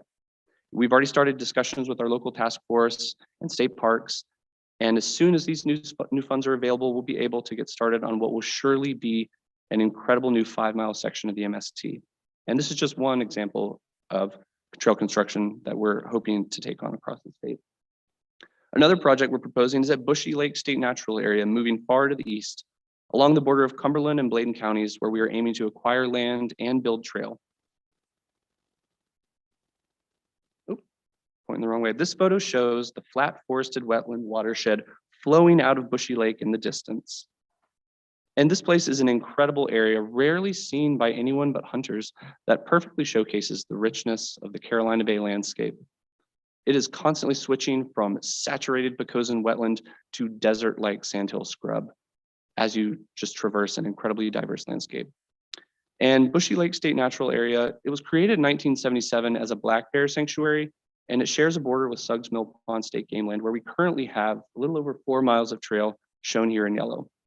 However, a lack of road access and extensive wetlands have prevented us from developing trail in this special and largely unknown area, which really, since 1977, I don't think much has changed since then. So we're proposing the purchase of 2 tracts of timberland that would open the door for us to build the 17.5-mile proposed route shown here in red. If built, this would be the first MST in all of Cumberland County and the second largest section of natural surface trail in all of Eastern North Carolina. An absolute game changer in an area that truly needs it. And this map should help you understand the challenges in and around Bushy Lake in Eastern North Carolina. The high elevations are shown in white in this elevation model, and the low areas are shown in darker colors. And the bluish green shade is wetlands. So you can see these elliptical Carolina Bay depressions that just dot the landscape. And the red section of trail that you see in the northeast part in particular is where we cross wetlands and streams. And in this case, we're estimating our proposed trail would cross nearly 10,000 linear feet of wetland and 2 large streams. That's almost 2 miles. And that's the kind of trail building that could really only be facilitated with the type of funding we're getting ready to receive.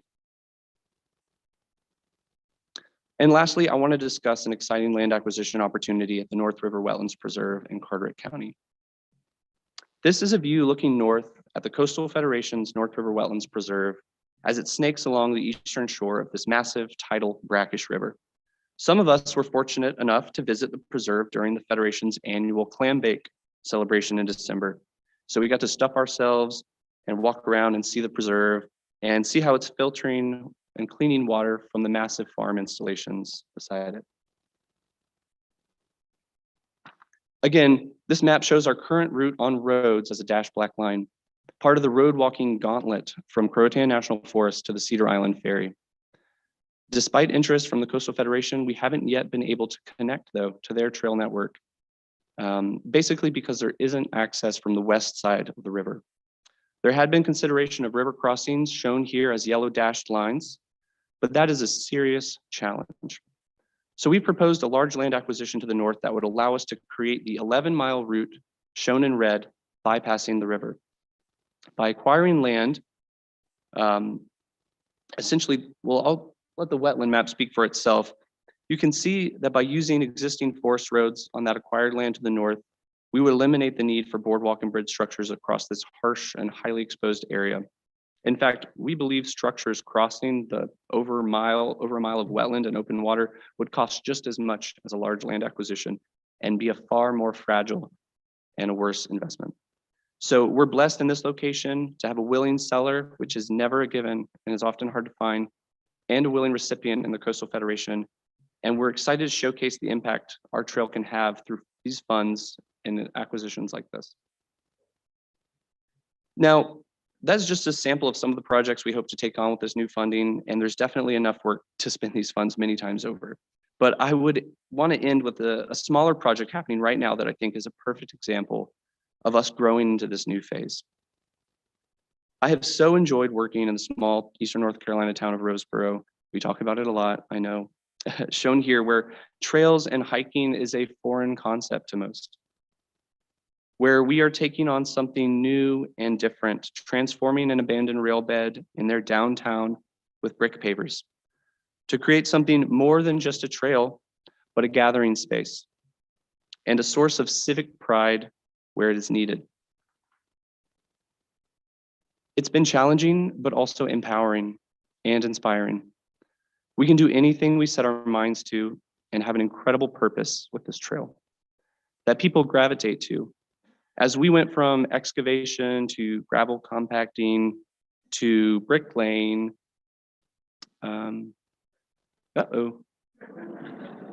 well, you'll have to imagine it. To brick laying, local people wanted to know who we were and what we were doing and why are you out here doing this? And because it's so visible, you know, we're winning over hearts and minds in a place that's challenging to do. And we're getting donations for engraved bricks, and we're just really creating buzz in a place that could use it. And I have to say though, it wouldn't be possible without our incredible volunteers and donors, not just the ones who are out there, you know, rubbing their hands raw on bricks with me, but all of you. And I want to thank you sincerely. You know, I can't wait to see what we can accomplish in this next phase across all of these locations. And so I am excited to welcome you all into this new phase of the Mountains to Sea Trail with me and with all of us and with Brent. And I appreciate you all being here. Thank you.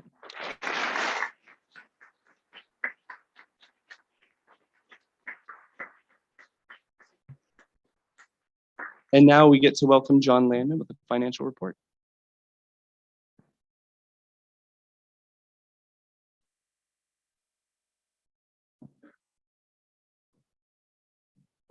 Good morning. Before I start with my presentation, I want to, as an aside, I will never be the orator or the man that Howard Lee is. But today, I one-up him. My technology is still working.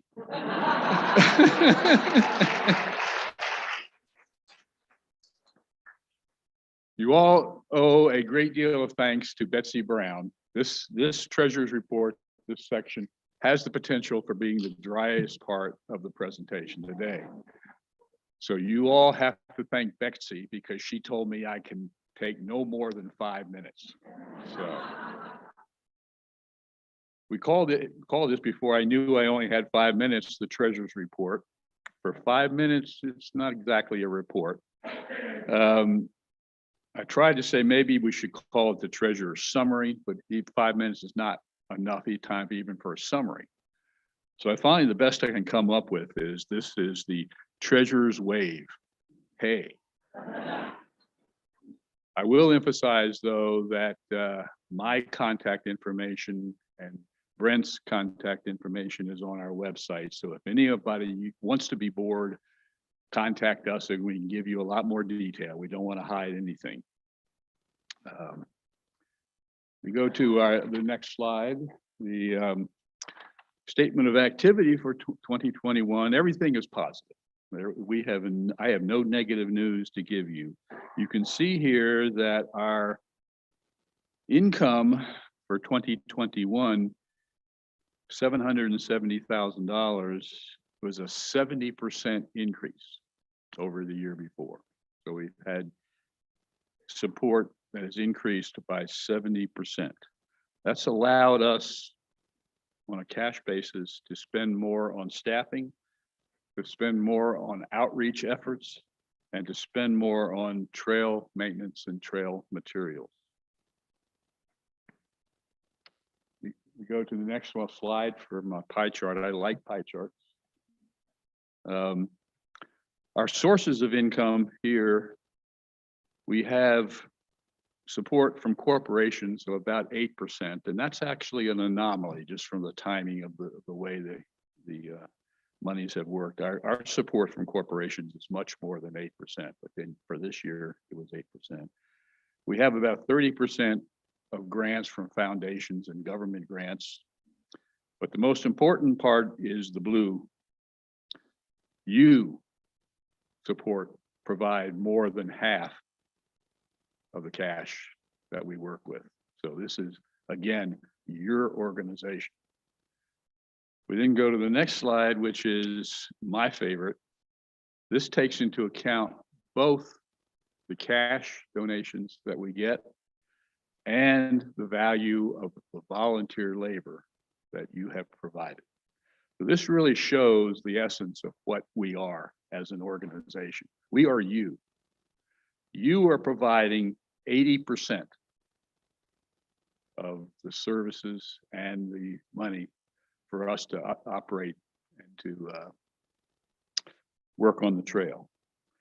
I think that deserves, we've applauded a lot of other people here this morning, but I think this deserves your applause, applauding for yourself.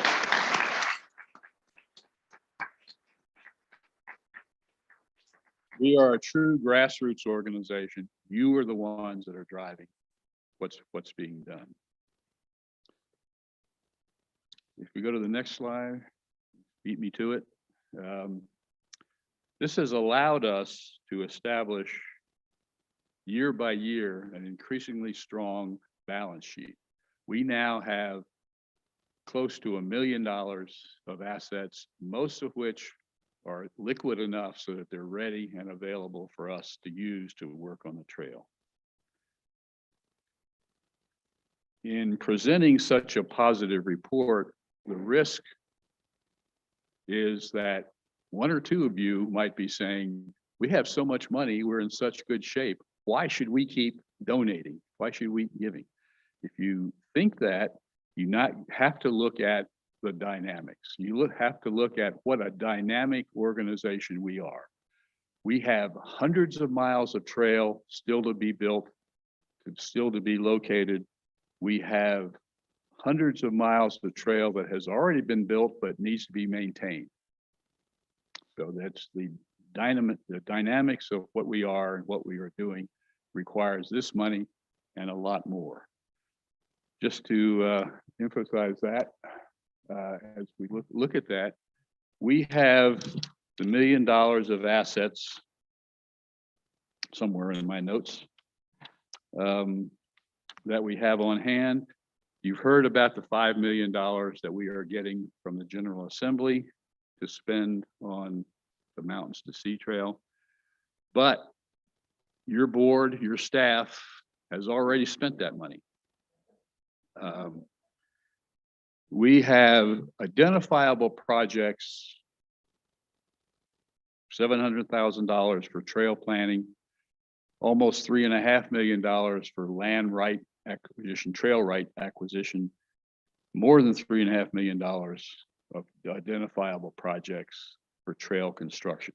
So although we have close to $6 million in hand available over the next 3 years, we have already plans that are 25 to 90% complete to spend $7.7 million.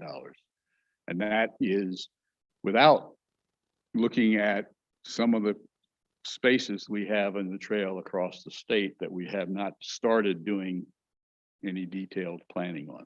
So we've got a lot of future needs as well. Oh, I can't see him. Les, where is Les? You are the ones that have financed what we're doing. You are a participant in what we are doing. But whether you realize it or not, you have been helped along in your activities and in your support by a very, very strong development committee that we have. And recognizing that, Les is going to come up here to spend a few minutes bragging about his committee and bragging about you. So thank you. Thank you, John. Yes, we do have a very strong development committee. And one of the things that committee does is we thank everybody out here that gives to the Mountains to Sea Trail. So if you're a major donor, hopefully you got a thank you call from one of the board members. But I want to take this opportunity to say we've had some amazing individuals that have really stepped it up this past year. And we have got to thank you all, because if it were not for the donations of our major donors, this organization would not exist. And we want to thank you. Now, you probably noticed, hopefully you did, a board standing on an easel back at the back that has all the people on it that donated $500 or more last year. There are 151 people on that board. That is absolutely incredible, because it shows such a deep commitment to the trail and to what the Friends organization is all about. So, we've never done this before. If you've got a blue dot on the back of your name tag and you are comfortable doing this, we would like for you to stand up so we can recognize you. Please stand up for us. Yes, we want to give you. Now, we would also like to give you a standing ovation. So everybody stand up, please. Thank you. Yes, thank you. You guys make this organization work. So we really appreciate what you do for us. Thank you, thank you. There are also two other people in here that we would like to recognize individually. Danny Bernstein and Grace Alvine. They raised over $440 each during the birthday month of September. Now, when you see the picture of the mug that we are going to give them, I know that everybody is going to be clamoring this coming September to get one of these mugs by raising funds. So, Grace, I see you, and Danny, Betsy wants to give you your mug. Danny, come on, where did you go? She was here earlier. Okay, we'll see that we get that to her. So again, thank you to all of you for your donations.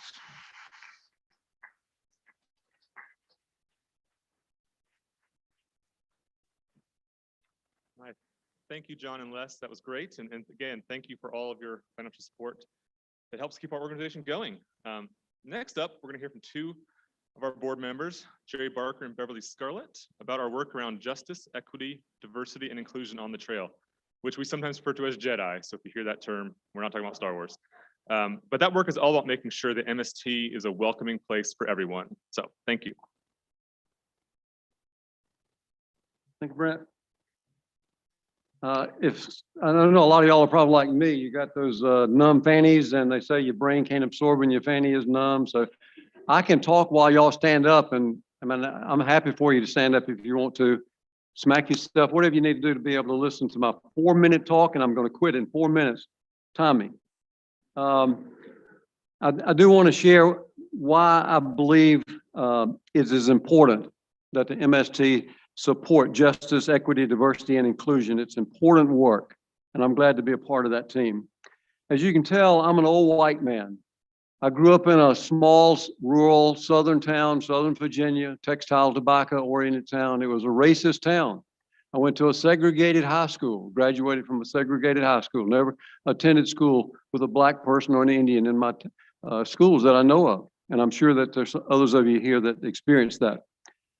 I attended college in the 60s, radical civil rights time. And I was blessed to be able to go with a group from our church throughout all of North Carolina. We went to Lincoln, Nebraska, and I got to hear Reverend Dr. Martin Luther King speak. It was a world conference on racial justice. And it meant a difference to me. It really changed my life.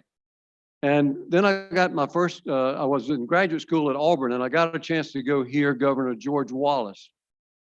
When I compare those two, I decided I was going to follow Martin Luther King for the rest of my life.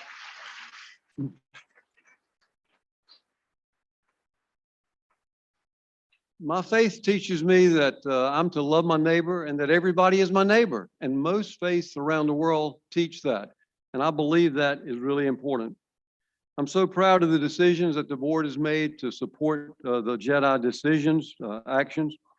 But I want to point out, and I'm not trying to preach, but this is a great first step to recognize with these documents and statements. Nothing can be changed unless it's faced, and we've faced it. But words must be turned into action. Our founder, Howard Lee, and I've really enjoyed hiking. 36 hikes, I think, with Howard in his 80s. I've joined him. And it's just been an amazing experience. And Howard, I appreciate your leadership and being able to hike with you these times. Howard said, we need to build communities. Well, we can do a better job at that because we've left out a lot of the people of color. During our first 43 years, we had 116 white hikers complete the trail. It took 43 years before we had Cedric Copa complete the trail, a great young black man, a psychiatrist in Wilson, to complete the trail, and he's a real ally for the MST now. And you saw a picture of the El Genki family. We're so proud that a Muslim family of color was the first ones, and they had so many accolades for how much their children enjoyed being on the trail during COVID. If you look at our volunteer pictures, though, you'll see mostly white people doing the trail building. Black people don't mind building trail, and Indians, Italians, Hispanic. We need to invite our friends and neighbors to join us for volunteer trail days. We need all the people we can to help build the trail. In Durham County, there's things that we need to share with the community around us about the racial history around us. In Durham County, for instance, Stagville Plantation was once the plantation of 30,000 acres with 900 enslaved. And we've just recently sort of put together that 25 miles of the MST is on land that was formerly the Stagville Plantation. In Buncombe County, they're doing this project looking at maps and showing how the indigenous people's land was taken away from them. You know, some president would say, here's, you can have all this land, and the next week he might say, well, you can't have that much land, you have only this much land.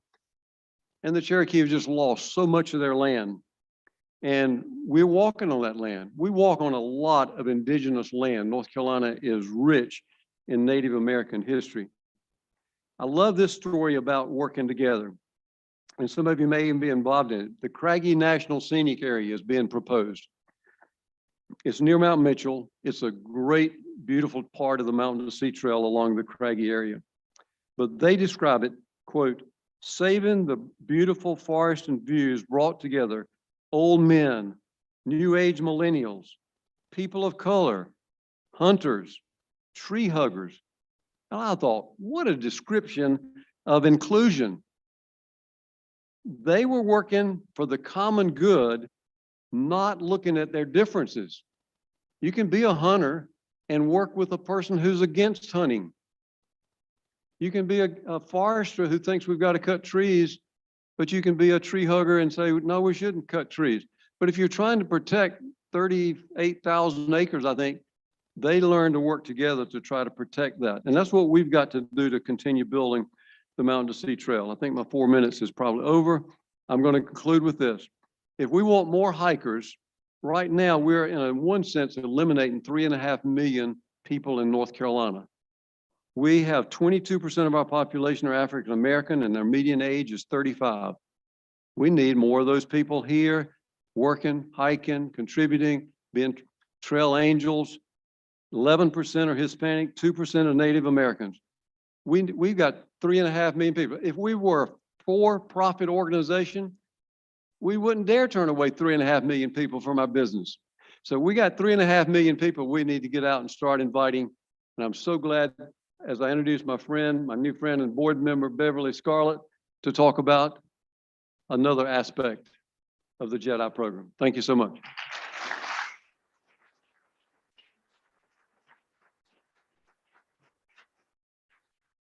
Thank you all so much for this wonderful opportunity. And Mayor Lee, I figured out something else we had in common. I didn't know you almost turned down something major. I almost turned this down because I had so much to do. And I didn't sleep the night after I initially said no. Now I know it was Miss Lillian who kept me up all night. And I called the person who called me to ask me to join the next day. And I said, Miss Angela, I decided to join the board of MST simply because of my love and dedication to Mayor Howard Lee and what he did for our community. She says, Dad will be so happy. And I was like, oh my God, I almost missed the opportunity of my lifetime.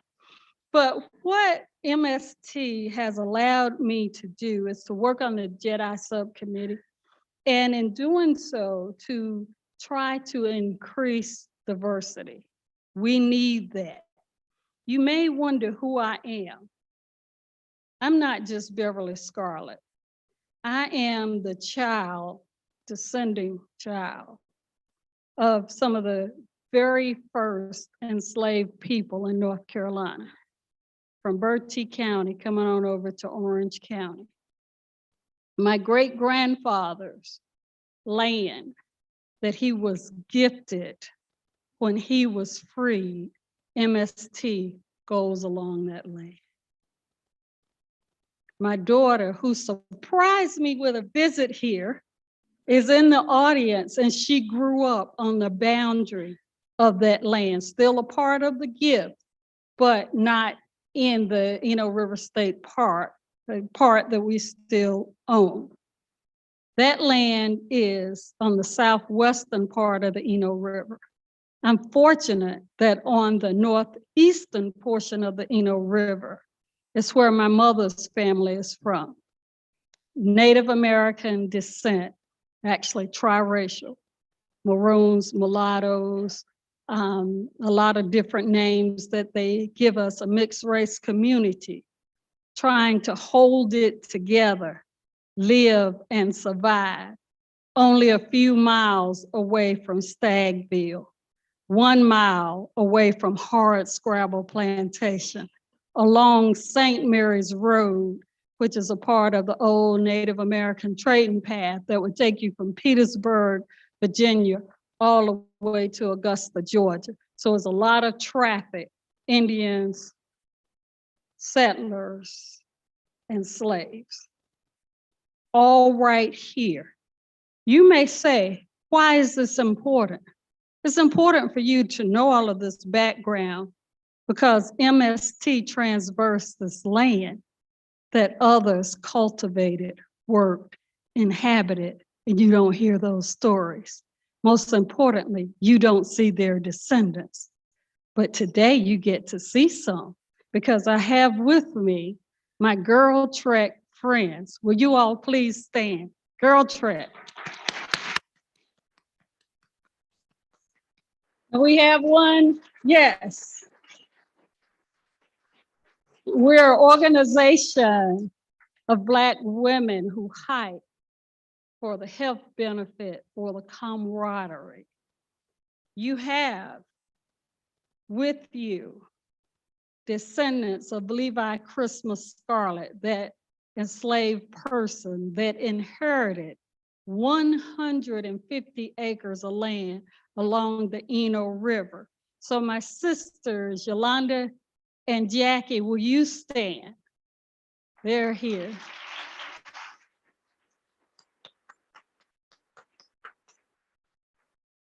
And I've mentioned my daughter, who growing up along the Eno either wanted to be a princess or one of those Powerpuff Girls changing the world.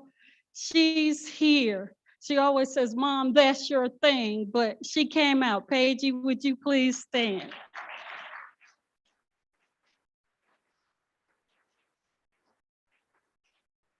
Another surprise that they're not expecting. We have the descendants of a midwife in Orange County who delivered babies. You've heard of Fannie Breeze. What about Peggy Faribault? Faribault sisters, will you all stand? So we're here. We are trying, and I hope to get more people out. What I envision for MST is simply this: a beautiful bouquet of flowers, different varieties, different colors, different species. We can do it. You know how I know we can do it? If I rely on my Native American heritage, it says, look to nature. She gives you the answer to everything. So when you're on that trail, look at what you see. Different varieties, different colors. And they live in harmony. And we walk right by them. So when you go out, ask someone who doesn't look like you to go out with you, just for a short walk. Smile, talk, show some interest. What do you like? You like this plant? What do you do? You know? And I promise you, not only will we change the trail, we'll change our community, we'll change our state, we'll change our nation. And MST is going to do it. Thank you.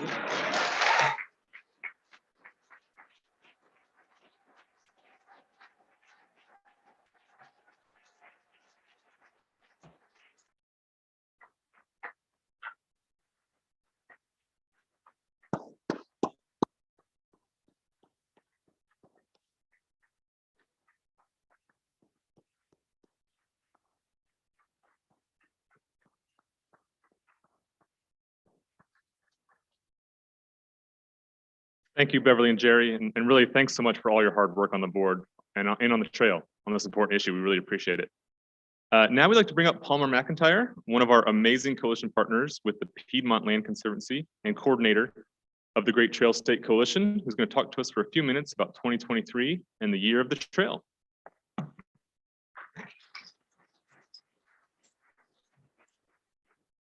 Good morning. I'm so honored and thrilled to have a little bit of time on your agenda this morning just to talk about the tremendous effect that a collective voice can have and the influence it can have across the state of North Carolina.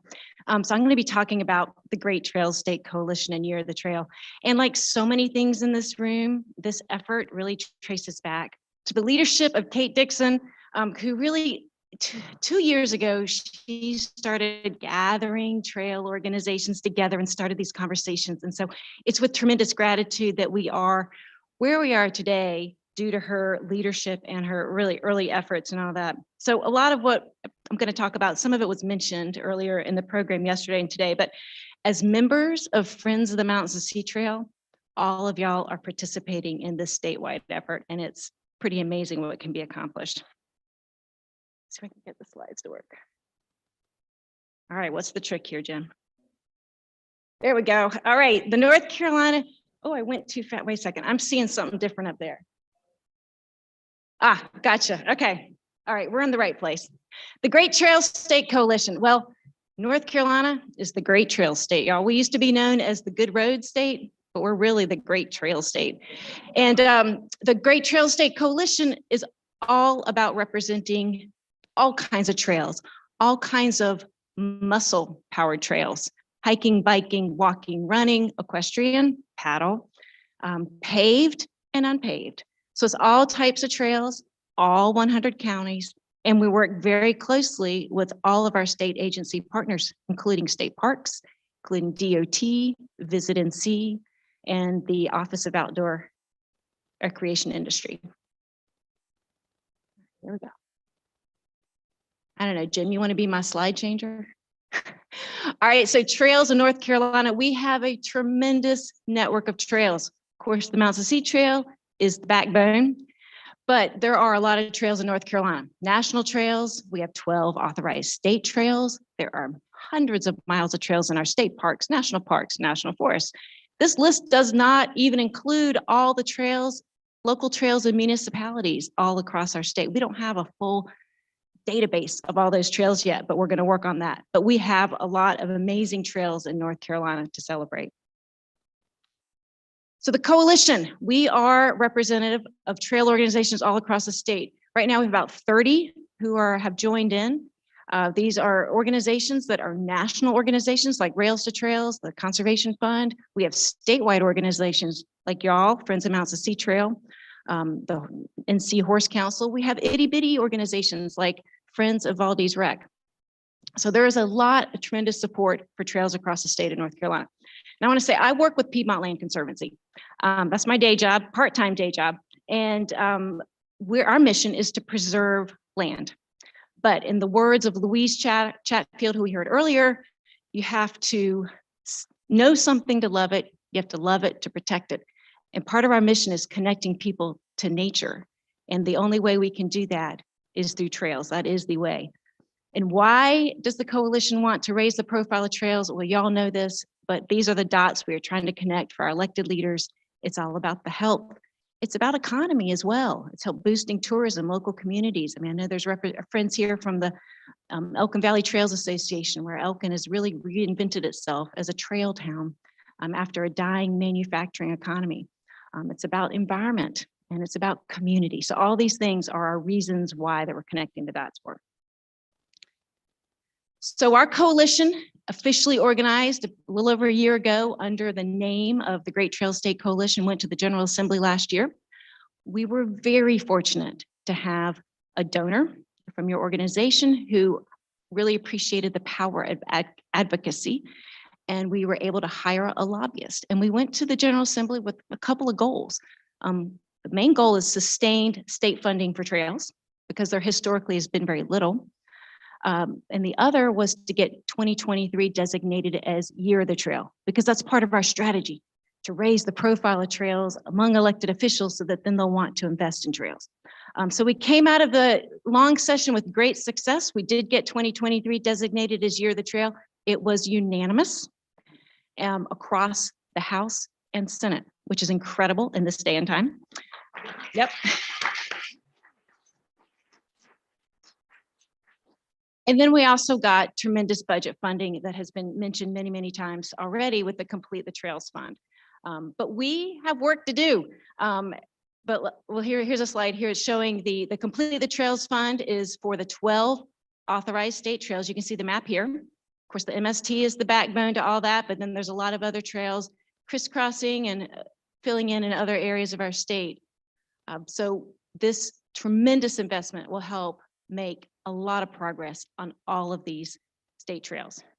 But we do have work to do because the coalition is about all trails, and we are going to still work towards funding for those local and regional trails that are also so important in communities as well. So Year of the Trail is coming up. As Secretary Wilson talked about last night, 8 months away. We are so excited all about this. It is a once in a generation opportunity to really showcase, to promote, to highlight, to celebrate trails. So what we want to do, it's the 50th anniversary of the 1973 North Carolina Trail System Act, which enabled the Mountains to Sea Trail, among other state trails.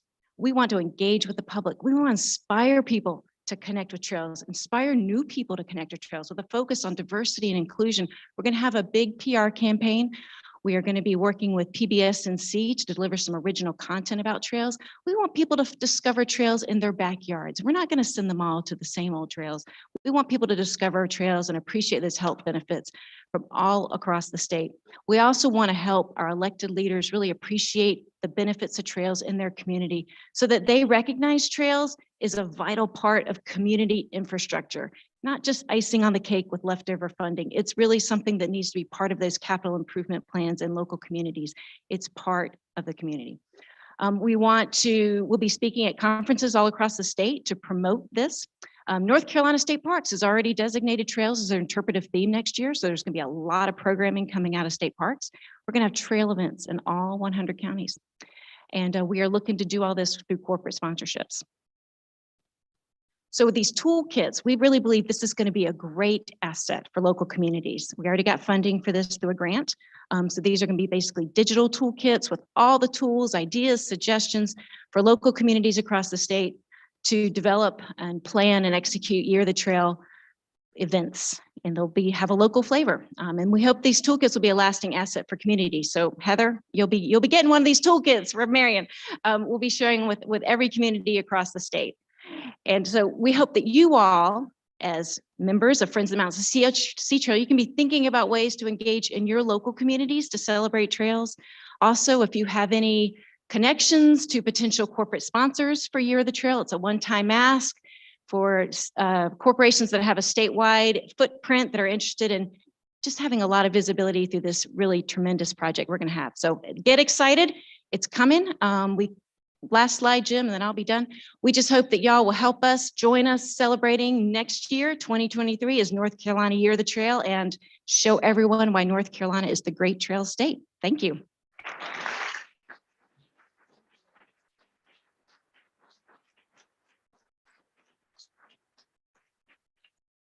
There's so much going on, it kind of boggles the mind. But we're going to take a little bit of time right here before we send you off to lunch to have some board time. We're going to thank board members who are leaving the board, who have served through 2021.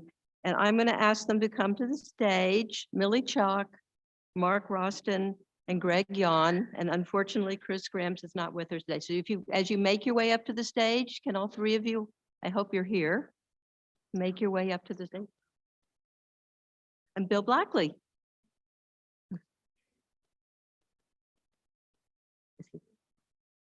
I don't know if Bill is here. And meanwhile, while they're doing that and getting seated, I want to thank the board members who are new to the board or say hello to them. We have Jerry Barker, who's already been up here. We have Bob Dillard, who's already been up here. We have Julie Gayhart, who's already been up here. We have Beverly Scarlett, who inspired us a few minutes ago, and Larry Humbert, who was on my hike with me yesterday. And Randy Johnson wasn't able to make it. Could you please stand up so everybody could see the new board members? Thank you. Thank you for your willingness to serve on the board. And anybody who's ever served on the board, who's on now, stand up. Let's see how many board representatives we have.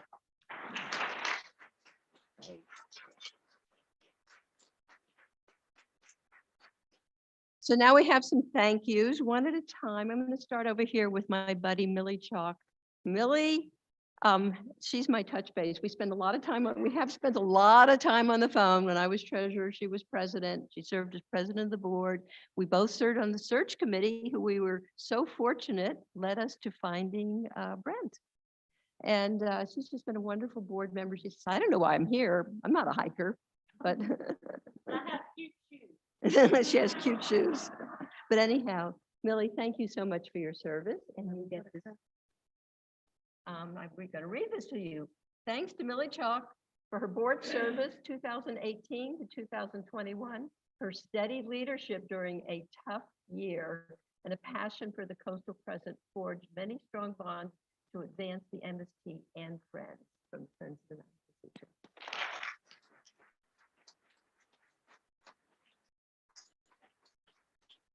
Trail. And Greg, since you're next, can we get Greg's? Greg has done so much for the task force leaders. He has just been a leader among leaders for them and brought, oh, don't break it. They're heavy, it's fine. And he's brought so much attention to things that need to be brought attention to, even struggling through to write a manual along with our friend Lynn down here, struggled through to get something so everybody knows what their job is now, which they might not have known before. So Greg, come forward, please.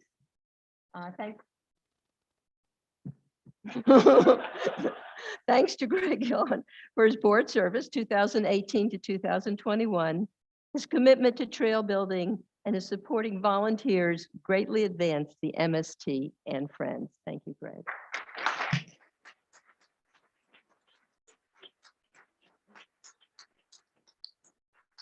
And Mark, who served as secretary, not just on the board, but secretary of the board. And nobody will ever quite be able to do what Mark did as secretary.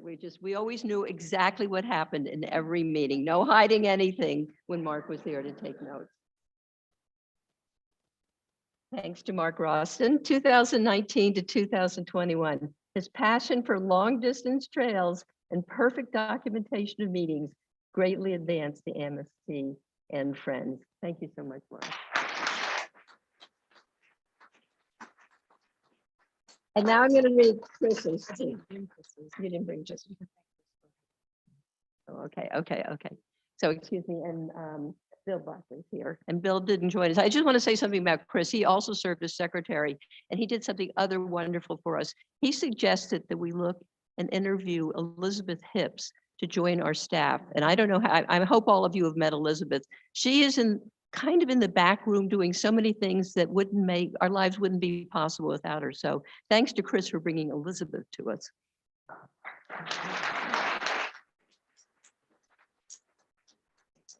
And this is a thank you to Bill Blackley, Dr. Bill Blackley, and he served on the board 2019 to 2021.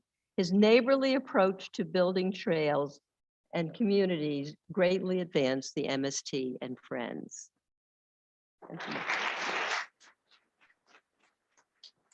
So thanks to all of you. And I know I'm going to keep seeing all of you somewhere along the trail, right?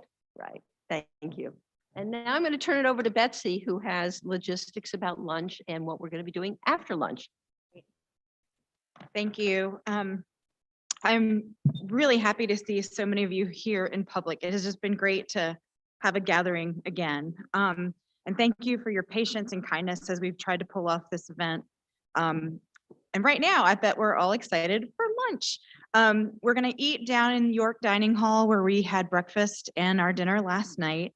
We're having a potato bar. They've assured me they're gonna have both sides of the line open, so it'll go quickly.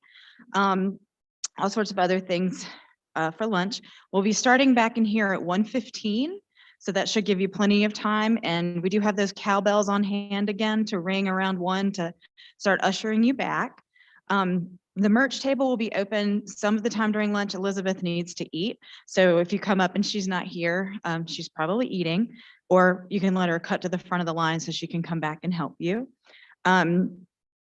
When you're down at lunch, our partners with Haywood County donated those pint glasses that we used last night. So if you'd like to take one, grab one.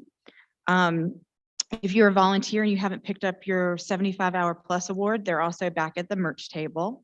We have a small lost and found where the name tags were when you started the day. So if you've lost some glasses or a raincoat or something else or an umbrella, at 2:30, the bidding is going to close on the really cool screen print over there. So if you're interested, make sure you take a look. It's also right beside a book where you can write notes to Kate if you'd like to do that. They've told us we needed lunch tickets and meals tickets. If you don't have one, there's some at the merch table, but they don't seem to be collecting those. So I think we're all right. And you heard Ben mention bricks. we have forms. If you want to own your own couple square inches of the MST in Roseboro, there are forms for that back at the merch table. So now, as soon as I'm done, we're going to show a video, and you can stick around, or we'll show it again coming back from lunch, featuring two of our MST completers, Jeff and Deborah Roselli, who are up there. Yeah. This was produced a couple months ago by, very coincidentally, one of my best high school friends. And it's going to be part of a video competition that's sponsored by Visit NC. It's one of 12 videos that was funded and produced by Visit NC. And in the fall, there's going to be voting. So we're going to call upon you to vote on this video so that it will be the best video in this competition. It's a really, really beautiful showcase of their trip across the trail a couple years ago. And then we're also going to show a video by Gwen Creel. That's hard to say. Gwen Creel, who as part of her Girl Scout Silver Award did some work on the MST. And thanks for John Pepin for making sure we show that. So thank you all, and we'll see you back here at 1:15.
It's such a monumental task to try and cross the state that you feel like you have to go.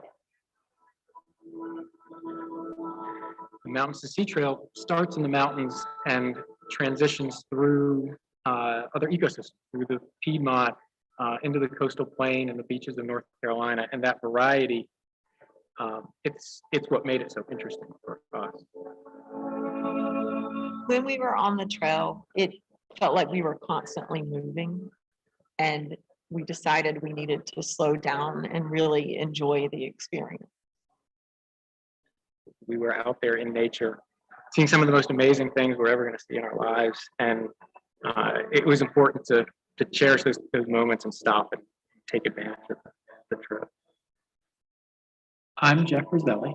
And I'm Deborah Roselli. And we hiked, biked, and paddled across North Carolina. Over the years, we've done lots of small adventures together, but the Mountains to Sea Trail was our first big epic adventure together. My trail name, Sketchy Guy, is one that I earned from our daily activity of trying to find the best thing we would see that day, do a travel sketch, a hand sketch of what we saw. My trail name is Latte because I literally have a latte every single day, no matter where I am, even the trail. What we liked about doing the Mountains to Sea Trail is that we were able to do it with a variety of approaches. We could backpack it, we could day hike it, we could paddle it, we could bike it. And that appealed to us because those are all things that we enjoy naturally anyway. What I like best about hiking is you see every detail. It's such a slow experience. You pick up on everything, all the little salamanders, falling leaves. What I enjoy about biking and paddling is you get 3 miles. You can float and eat a lunch as you go down the river. But sometimes things go by more quickly, and you don't catch every detail. Hiking the trail makes me feel part of nature. It gives me more purpose. Hiking makes me feel in control of my destiny, at least for that day, for that hike, for that adventure. Sometimes during low moments on the trail, I would hear music and I would discover that it was coming from Jeff because he had made a soundtrack for our trip and it would immediately make me happy again. One of the best parts about the trail is that it goes through many small towns. These small towns make you feel part of their community. We often encourage people that are thinking about doing the Mountain to Sea Trail to do it in sections. So it's set up in 18 segments. You can do it segment by segment. You can do it as a day hike. You could do it as a long weekend. You don't have to do it all at once. It crosses the entire state. You're never very far from it. So there's always an opportunity to get out there with whatever time you have available and experience it. Even to this day, there are things that remind me of places and situations that happened on the trail, and I'm immediately taken back in time. I'm there. We'll never forget our time on the Mountain to Sea Trail. It's become part of who we are. There are moments on the trail that you want to last forever, but you move on to the next one and the next one, and they all string together to form an almost 1,200 mile path across North Carolina.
You all can look at it.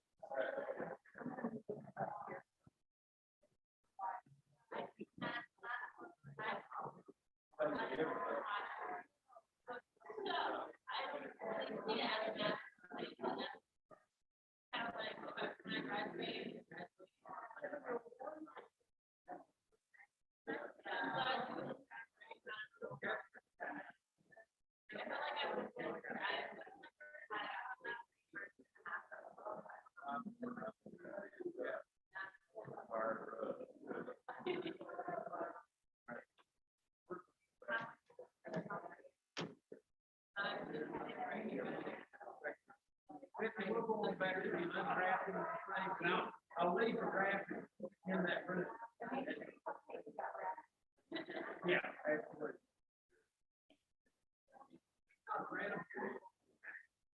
It's not.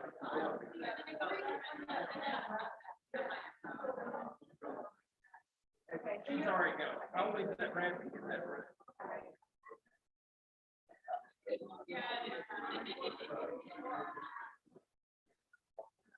Excellent.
I had the bad fortune of also having an injury on my finger. Well, I whacked my finger with one of the rubber mallets. And so it made like a. Anyway.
Working now.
It's such a monumental task to try and cross the state that you feel like you have to go.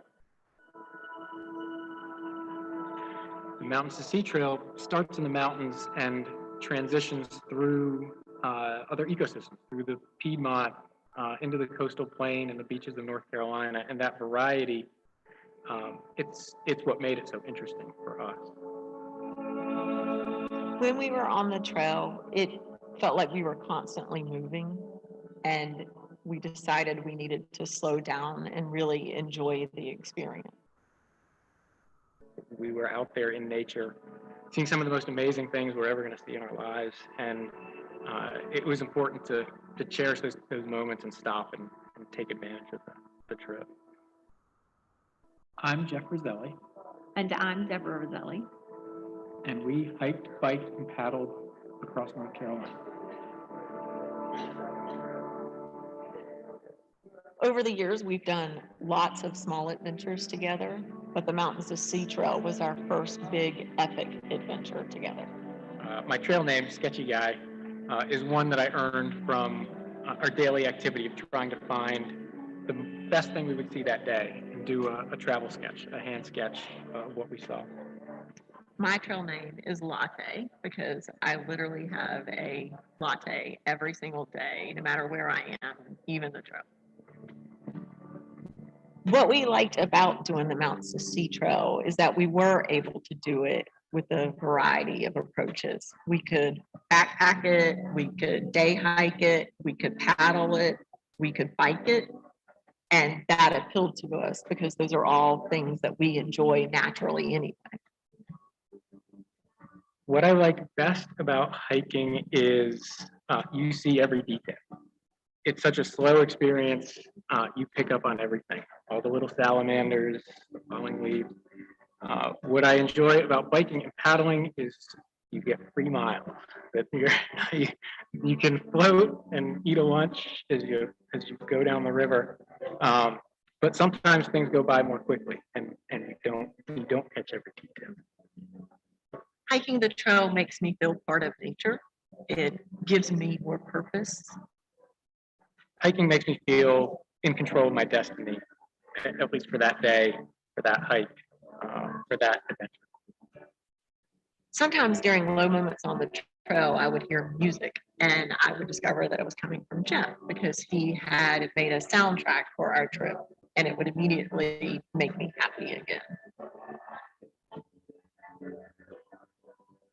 One of the best parts about the trail is that it goes through many small towns. These small towns make you feel part of their community. We often encourage people that are thinking about doing the Mountains to Sea Trail to do it in sections. So it's set up in 18 segments. You can do it segment by segment. You can do it as a day hike. You could do it as a long weekend. You don't have to do it all at once. It crosses the entire state. You're never very far from it. So there's always an opportunity to get out there with whatever time you have available and experience it. Even to this day, there are things that remind me of places and situations that happened on the trail, and I am immediately taken back in time. I'm there. We'll never forget our time on the Mountains to Sea Trail. It's become part of who we are. There are moments on the trail that you want to last forever, but you move on to the next one and the next one, and they all string together to form an almost 1,200-mile path across North Carolina.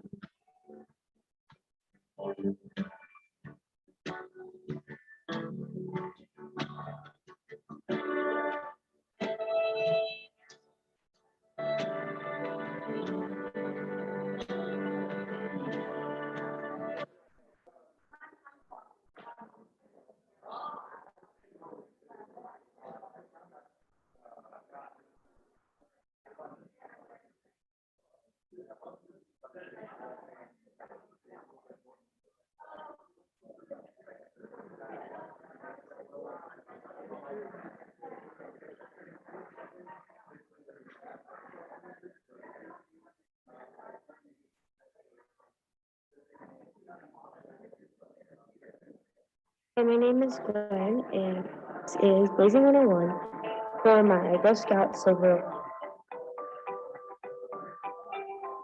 I decided to do my project on the MST because I love nature and I want to give back to a trail that I enjoy so much. The MST is over 1,175 miles, and many people connect and enjoy the trail. Since the trail is so large, volunteering groups are stretched very thin along the entire trail.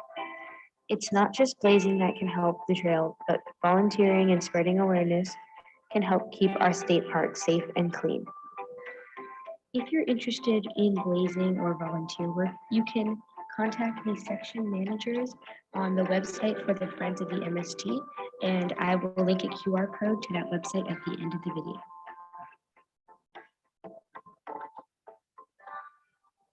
For the trail, I suggest using a rag, some glasses, something to scrape the bark off, a bag, something to carry the paint, gloves, and something to stamp the trees. This is my mom putting the bag into my backpack and the peanut butter jars that we use to hold the paint. The stamping tool is actually pretty easy to make. It is just a old tin, a wood stick, and a sponge, a yogurt container, and a handle. This bark tool is actually very hard to find, but a good alternative would be a draw knife. These are some other considerations. What are you going to wear on the trail? Make sure that you have clothes that are easy to get dirty. You can see here that I'm pretty messy from all the painting. 2, it's easier to keep a team with you. It's also helpful to have a system where like one person scrapes the bark, one person paints, so on. And 3, it's also very helpful to have a map with you, just to know where you're going and blazing. Finally, number 4, you want to make sure that you have someone trained in and ready to do first aid in case there's an emergency. If you're repainting a trail, you should find a tree with a faded blaze, or you should find a tree close to the front of the trail to mark where the trail begins. This is how the bark scraper works. This is just to leave a good clear space to paint so no bark comes off. And this is how to paint a clear marking so that way people can see it when they're hiking. You want to make sure that you can see the next blaze from where you stand at the previous tree. As you can see, the little blaze in the background. In this picture and video, you cannot see the blaze, so you would need to blaze a closer tree. Make sure you don't blaze dead or dying trees because they will fall over and then you won't have a blaze there. Some other things to consider are to blaze at eye level, blaze in one direction and then turn around, and you can trim any extra foliage if it's in the way of the blaze. 2 dots indicates that there's a change or turn in the trail. This could be a road or crosswalk, and the angle that it is shows the turn. That's all for Blazing 101. Thank you so much for taking the time to watch this video. Have a good day.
Larry, oh, I'm sorry. These have an envelope in the back so that they can, and they're, I believe, they look like they're in alphabetical order. He lost the redo. Okay. Are you our attention getting?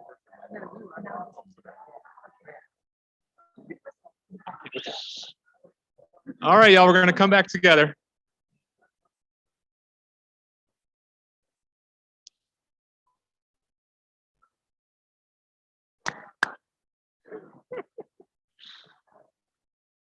All right, if you want to find a seat, we'll get the last part of this program going.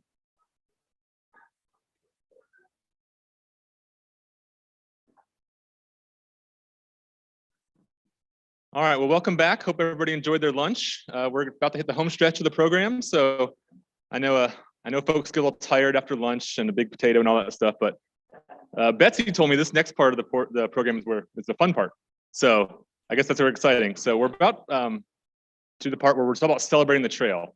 We're going to celebrate those that hike it, those that drag heavy tools and equipment into the woods to help build and maintain it, and all the people that make the MST so special.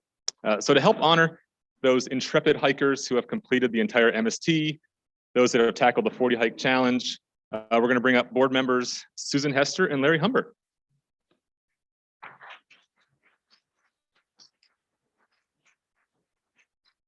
I'm Susan and this is Larry. And we're really honored, both of us, to have been asked to help celebrate the completers. I said to Larry, "Are you a completer?" And he said, "No, I'm a trail builder." And then I thought, I'm not a completer either. I'm a fundraiser. I'm a financial supporter. And I thought, this is perfect. So this is, so you start over. Anyway, Larry and I are both on the board. Neither one of us is a completer, but we both feel very satisfied with what we do give to the trail, which is that I financial supporter and I help fundraise it, and Larry is a trail maintainer and goes actually out of his own neighborhood, goes to other segments to help build. But we do know that completers they have a particular kind of love of the trail. So because there's so many new people here, I'm just going to take a minute to say what a completer is. You know, we all have our own way of loving the MST. Some of us are lucky enough to be on it every single day. Some of us are out there every Saturday morning with friends. Some of us only get out there when we have somebody from out of state and we want to show off one of our North Carolina treasures. And some of us seldom hike, but we love the MST in our own way. But there are these groups of people, they're sort of the Olympians, I call them, of the MST. Although most of us will never walk the whole trail, some of us have chosen to do that. And they are our completers. They do it in two ways. They either are called through hikers or segment hikers. The through hikers are the people who find a space in their life of 3 or 4 months, and they mail themselves packages to get themselves all the way across the state. They pack up their bags, they make arrangements with their family and friends, and they start out. Some start on the west side of the state and go east, some start on the east side of the state and go west. And they do it day in and day out. They hike the most of it, some of them bike some of it, and some of them actually paddle some of it, but they do the whole trail. They're the completers. The segment hikers do it a different way. They choose to do a little here and a little there, keeping track of what they've done and keeping it going. Some of them do it in a year. Some of them do it in 2 or 3 years, and some of them do it over the course of 10 years, but they get it done. They get it done partly with the support of the MST staff. And the staff people really, particularly Betsy and Ben and Jim, really provide a lot of good moral support, a lot of direction to the people who are out on the trail. They also get a lot of help from people that are called trail angels. And these are volunteers all over the state who help the completers by meeting them and giving them a ride from one place to another. If they need to come in town and get groceries, they need to come in town, get a shower. Other trail angels are signed up to let people camp in their yards. So they have a nice, safe place to camp. They can come inside, do their laundry, take off the next day. Some of the trail angels actually will meet a hiker and hike with them for a few hours or even a whole day, giving them really moral support, or as my partner calls it, being their cheerleader. And then there's some who are trail angels who go and pick somebody up because that completer is facing probably 5 or 7 days off the trail because of a hurricane. They're out there, they have nowhere to go, they can't stay out there, and so they end up in a town somewhere, waiting it out. And most of them say those are also great days for them on the MST. So each completer does it in their own way, and every one of them have very entertaining and wonderful stories, and in my opinion, sometimes very terrifying stories of what they've encountered. They talk about the beauty of the state. They talk about the variety of the people that they meet. They talk about ticks. They talk about wet socks. They talk about sunrises and sunsets. They talk about barking dogs. But they really mostly talk about the kindness and the pleasures of meeting so many people as they travel across the state. So those are the completers. We're here today to honor the completers from 2019, 2020, and 2021. So. Thanks, Susan. As Susan mentioned, this is the first time we've been together since 2018. So we thought it would be only fair to go back to those 3 years to acknowledge folks that have accomplished such a monumental task and to be able to give them a little bit of recognition. It was actually 1992 was the first year that we had our first 2 completers.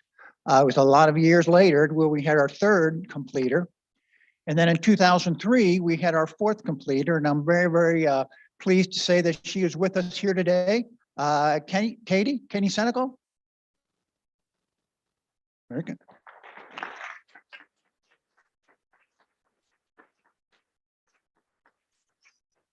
I don't think that Katie wants to necessarily be known for this, but she was the first woman to ever complete the entire trail. So congratulations to that, Katie.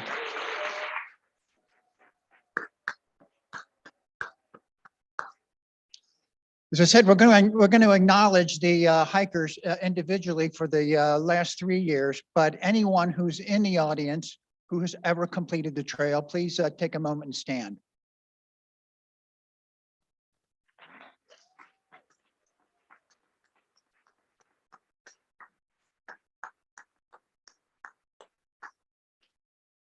So we're going to go through this list of people, and I'm going to have 2 things to say before I start the list.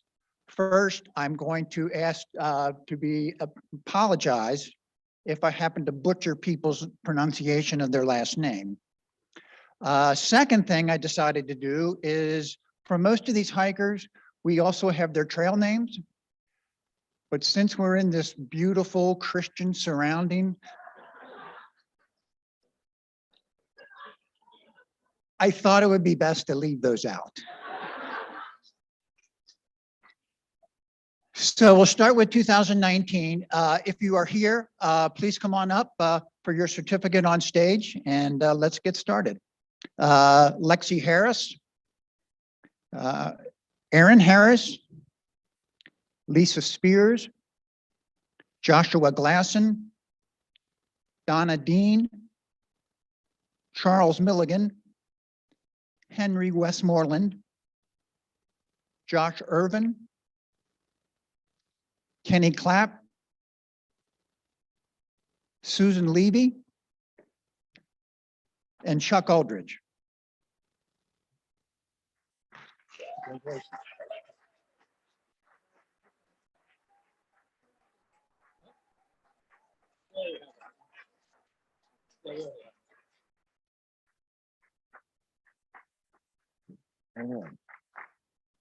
So for the year 2020, we've got Sharon Janisco, Haley Bevins, Cedric Copa, who, as we mentioned before, is the first person of color to complete the trail. Graham Zimmerman, Tara Dower, who I think is the person who has the fastest known time on the trail. Maybe she's not here, maybe because she's resting. I don't know. Steve Hampton, Benji Brown, Dan Alman, Maddie Moma, Adam Collins, and Phoebe Whittle.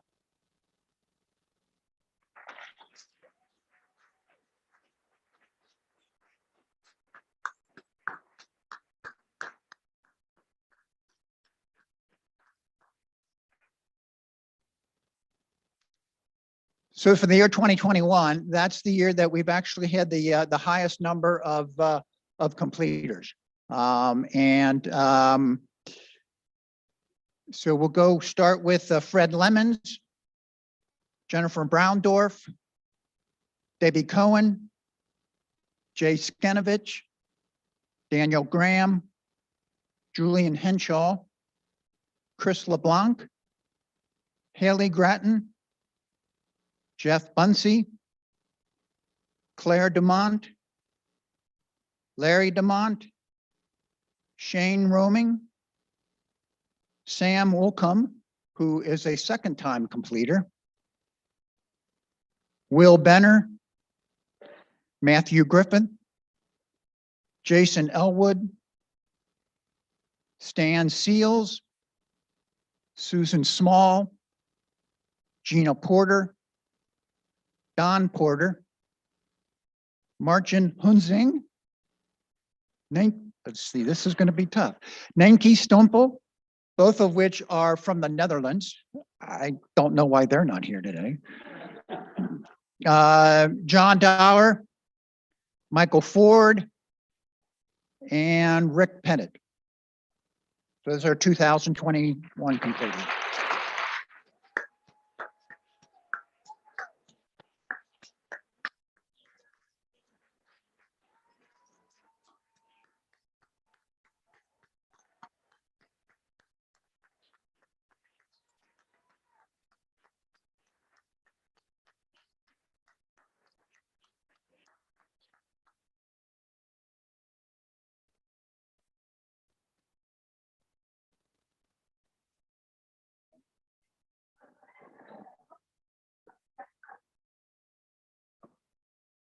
We're done with you? Yeah, we're done with you.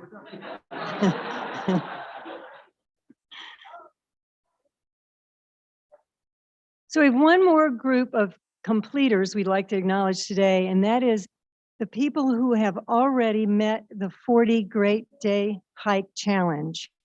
And there are 32 people who've already met that challenge, and we just ask you to stand if you're one of those people who've already completed the 40-day hike.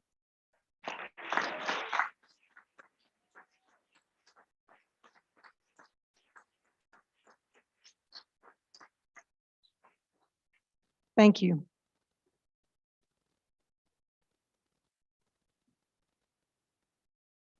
All right, thank you, Susan and Larry, and thank you all for getting out and enjoying the trail so much. That's amazing, and hopefully one day I'll have my name called up there too. That'd be great. But next up, we want to honor some of the dedicated MST volunteers. To help us do that, we have board members Les Love and Lynn Bressler, and Director of State Parks, Dwayne Patterson.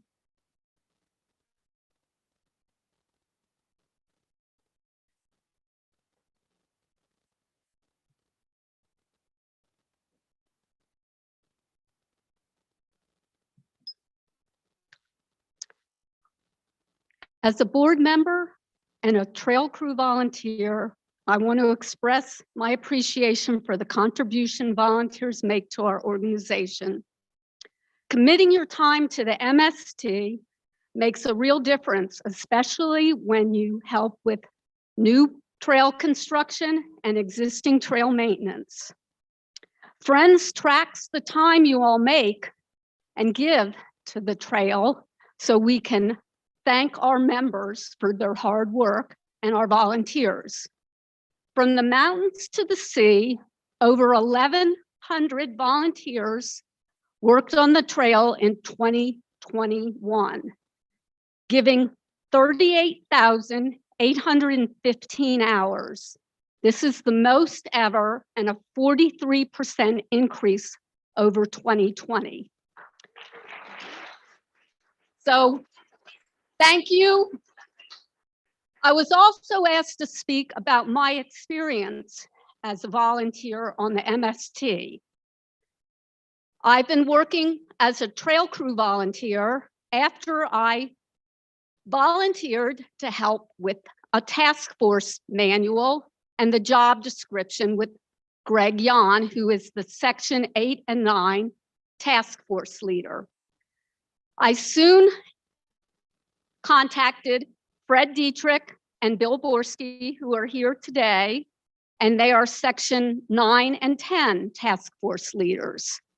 And that's near my home in the Piedmont. My first trail workday was at Okanichi Speedway Trail, which is an historic trail. And we worked on rerouting an existing trail and cleaning debris up along a roadway. I met a bunch of volunteers. There were about 20 of us. It was a brisk winter day. And Bill told us what our project was. And he distributed the tools, which we have as the friends. So if you all come, you don't need to bring your own tools. And Bill gave us fresh Bodangles biscuits, which is a tradition when we come in the Piedmont to volunteer. And we did our work in rapid time, and we rerouted a stretch of trail. And we spent time talking about how much we enjoyed working on the trail. And we got a lot of thanks from people using the trail, as was mentioned. It's amazing the response we get when we come out. When time and weather permit, I continue to take Saturdays to help work on the trail, sometimes with my spouse, other trail crew volunteers who are often repeats. We get scout groups, we get neighborhood organizations, we get church groups, we get trail enthusiasts, and we get families. We've had up to 50 people show up in Orange County to help reroute the trail. And we all get this sense of joy, pride, and accomplishment from the work we do. We remove rocks. We reroute trail. I've done stream restoration. We do compacting and moving of soil. We, of course, pick up plenty of debris, and we fix drainage issues, and we remove invasive plants. These are just a few of the things that you all can take part in if you come to our trail work days. It gives us a sense of camaraderie, connection, pride, and accomplishment. I expect to continue to work on trails, and I really hope that you all, if you don't, will consider joining us on trail work days. Les is going to come and acknowledge some of the volunteers who've dedicated enormous amount of hours to the trail. So Les, I'll turn it over to you.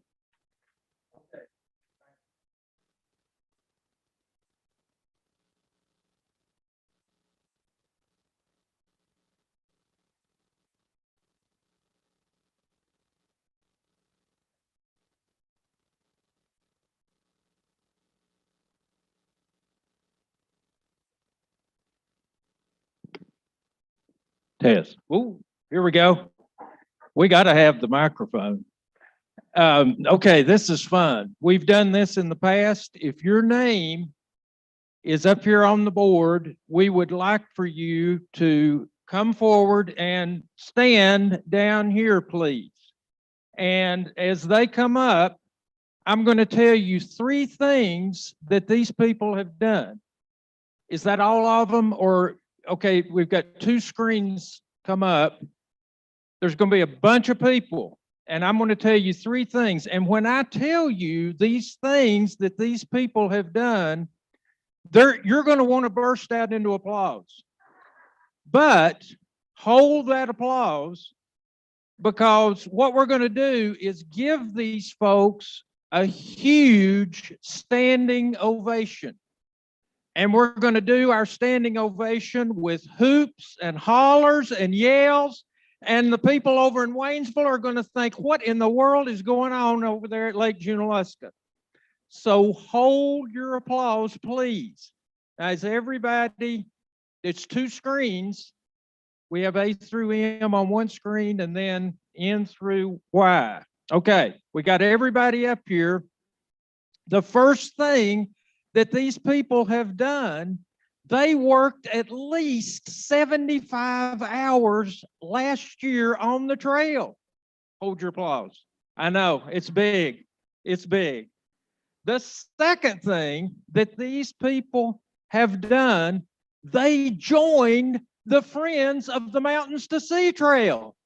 Now, there's a lot of people out there that work on the trail and they're not members. Please, when you're out there working on the trail, say, you know, those folks up there, they really appreciate what we do. You need to join the Friends of the Mountains to Sea Trail. The third thing that these folks have done, they showed up for this meeting. They are here. There's a lot of people out there. They work on the trail. They put in their 75 hours. They're members, but they don't come. They just don't show up. So these are the folks that did all 3 things, and we want to give them that standing ovation. So let's go. Yeah. Yes. Yeah. Yeah. Thank you. Yes. Yes. Whoa. That's it. That is great. Yes. I love it. I love it. Yeah. Yeah. Yeah. Okay. Oh, that was the best ever. Oh my gosh. Thank you so much. That was great. No, don't leave yet. Don't leave yet. All right. If your name is up here on this screen, we're going to have, all right, look at this. Okay. If you're not up there on that screen, you can go ahead and take a seat. But please pick up your award at the back of the room for what you've done. Now, Dwayne Patterson is going to recognize these people. But before I turn it over to Dwayne, I want to say there's probably a lot of you out there thinking, man, I would love to get that kind of recognition. But I just don't like getting out on the trail or working. That's not my thing. There are other things that you can do. You can staff festival booths. You can shuttle hikers that are coming through. You can find them a place to camp. You can help the staff in Raleigh at the Raleigh office. They would love to have volunteers down there.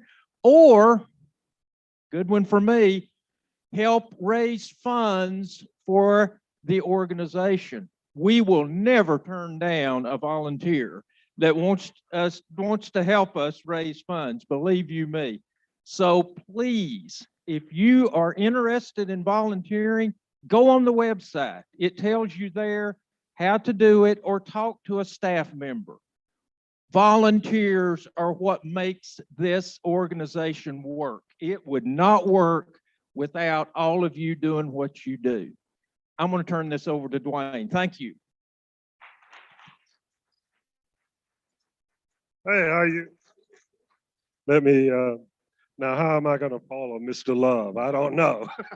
But the first thing we're gonna do, these young men right here have given us an additional 175 hours. Howard, can you come up and shake each one of their hand personally? That's the first thing we're gonna do. And because they deserve that recognition. And gentlemen, after he shakes your hand, come on up here. Now come on up here on the big stage. Y'all deserve the big stage. Don't you think they deserve that? 250 hours.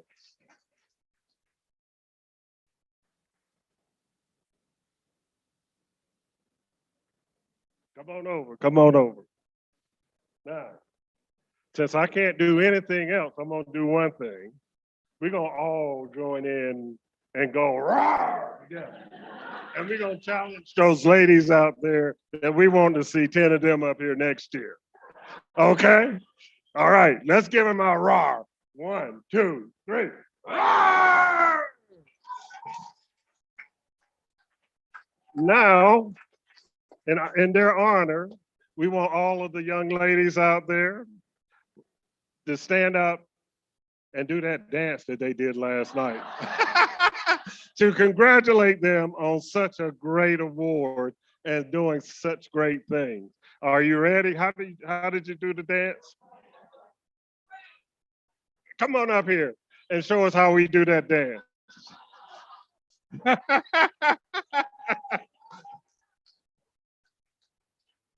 They didn't give me any warning that I was doing this, by the way, so I hope I do okay. Okay.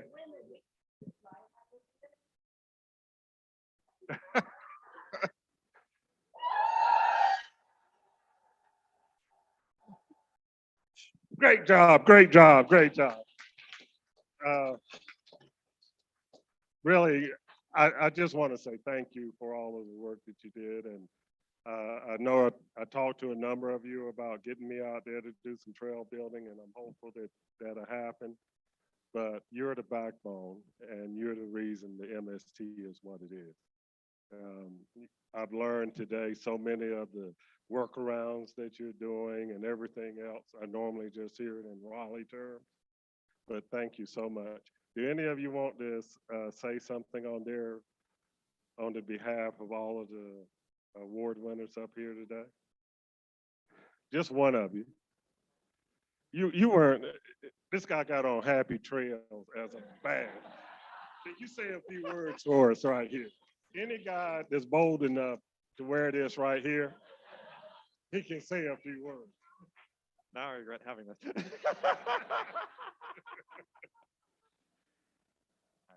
Well, thanks everyone for coming out, and happy trails to you all. Okay. Well, thank you so much for everything you do. And I'm gonna turn it back over to Betsy, and we'll go on with the program. And I believe you'll have some awards back at the booth.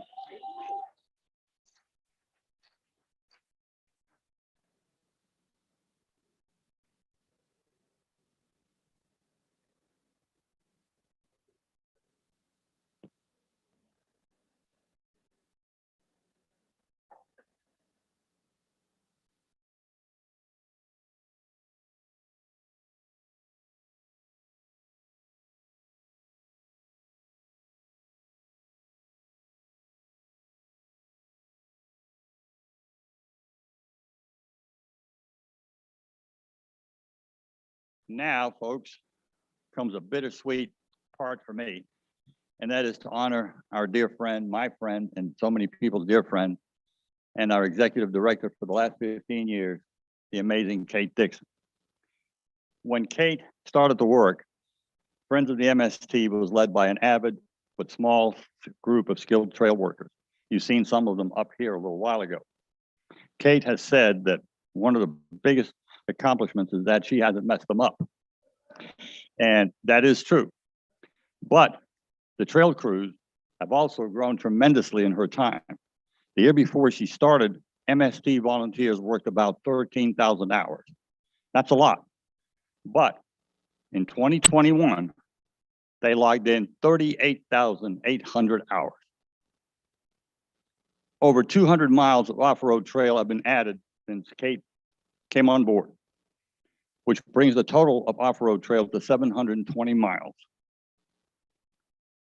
One of Kate's biggest achievements has been the development of the Coastal Crescent route in southeastern North Carolina, which is where I'm from. No trail had been built in that part of the state for 30 years. And Kate worked with conservationists, that's a hard word for me, and community leaders to design a route that immediately opened 58 miles. Now Friends is working on plans, you've seen that before here with Ben, for an additional 106 miles in the southeastern part of the state. Under Kate's leadership, the Friends website has developed, Google Maps have been added, trail guides printed, the day hike guide has come out. So, and some of the people that I've talked to and some of the people that you all have talked to say that these are some of the best resources available for long distance trails anywhere in the United States. So in the next few minutes, you're going to hear from some of Kate's friends. Some gifts will be presented. And I want to point out to you that all gifts that have been presented are from money donated by donors and no money from MST funds has been used. But one of the things too that, and it's got her name in it, that has come about is the Kate Dixon Legacy Fund. I don't know how many of you are familiar with it. Some of you, probably a lot of you have contributed to it. And Susan Hester, who was in charge of this, I think we ought to mention to these folks how much money has been raised and thank them profusely for it.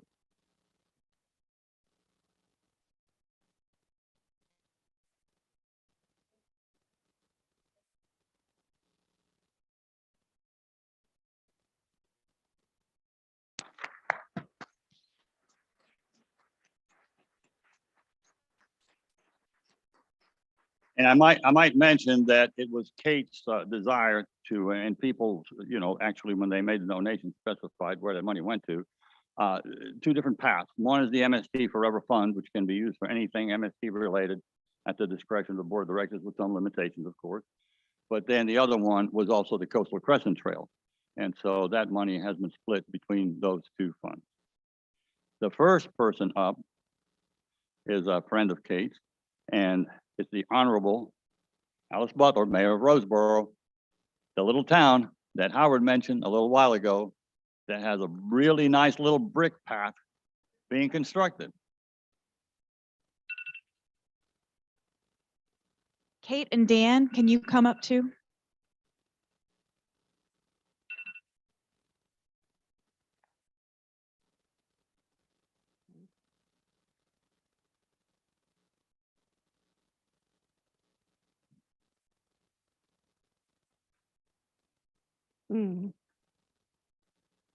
You know, I've heard it numerous times this week, how Brent has some mighty big hiking boots to fill and taking over for you, Kate.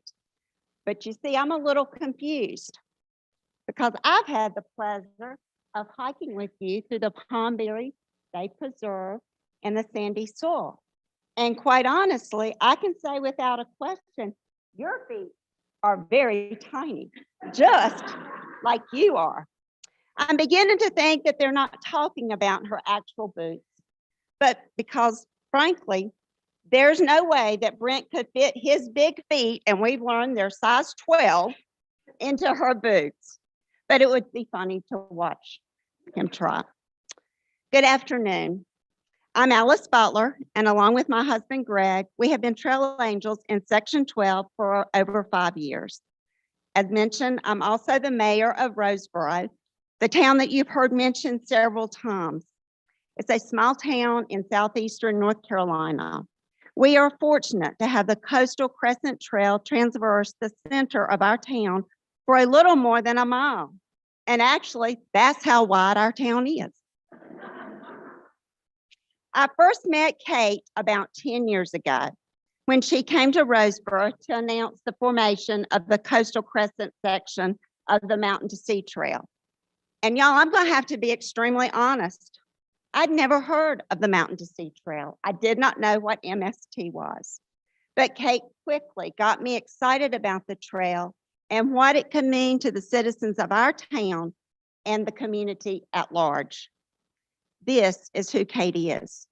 Kate is all about building relationships, being persistent, being dedicated, and being compassionate. Kate has a vision for our great state.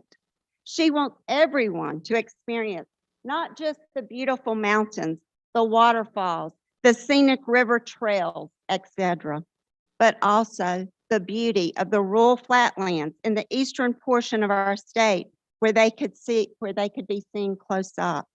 Things like people seeing tobacco growing, sweet potatoes growing, cotton growing, and even inhale the sweet smell of our hog and chicken houses.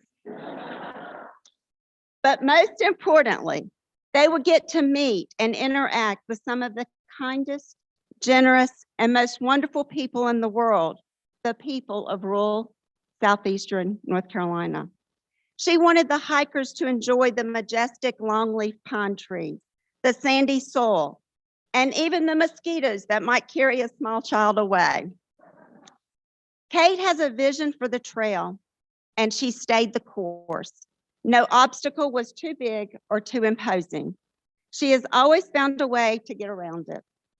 Even on her last day in the office, she was working to find ways to find the beautiful brick trail that y'all heard about, that's designed and constructed by Ben Jones, that the Mountain to Sea Trail is building in the middle of our town.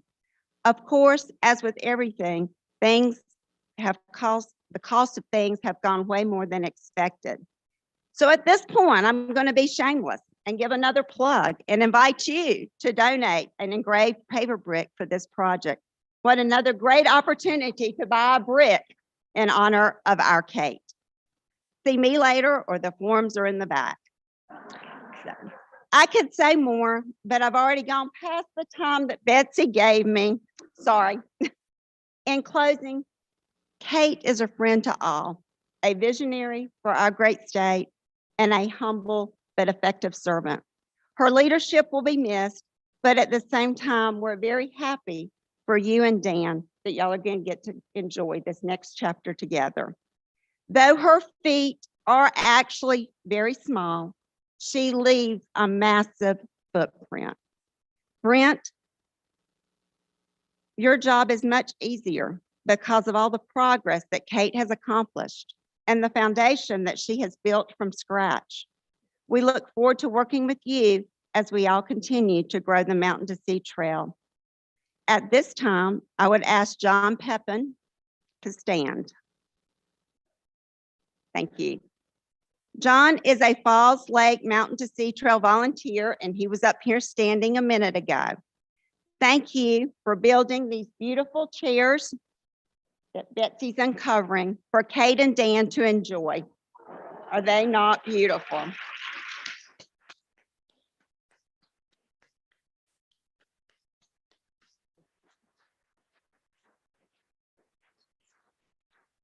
Oh, wow.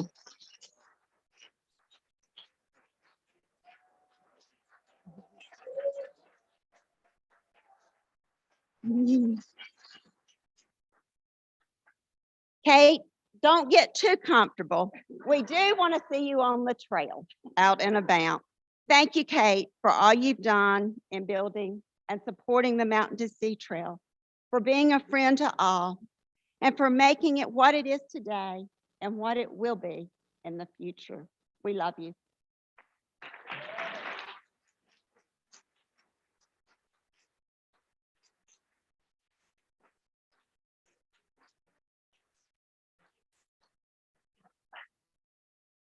Next up, Jerry Barker. Yes, sit and enjoy. That's right.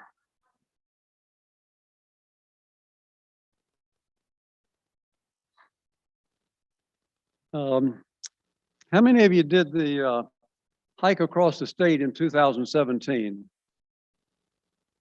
Right, many of you?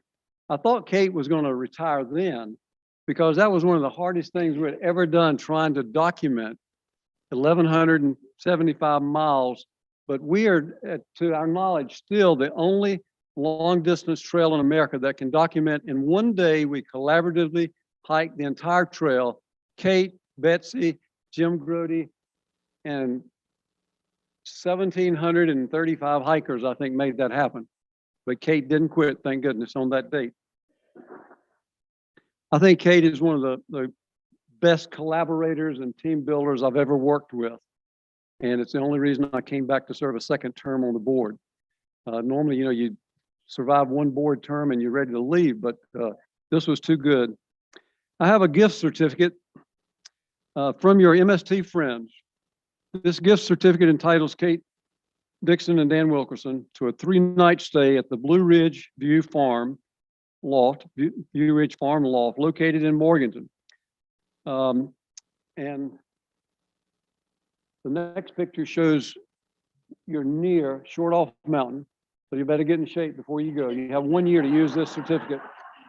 And the next view is from the porch of this bed and breakfast. So the stay also includes a wine and cheese event hosted by the Blue Ridge View Farm and the MST Segment 4 task crew.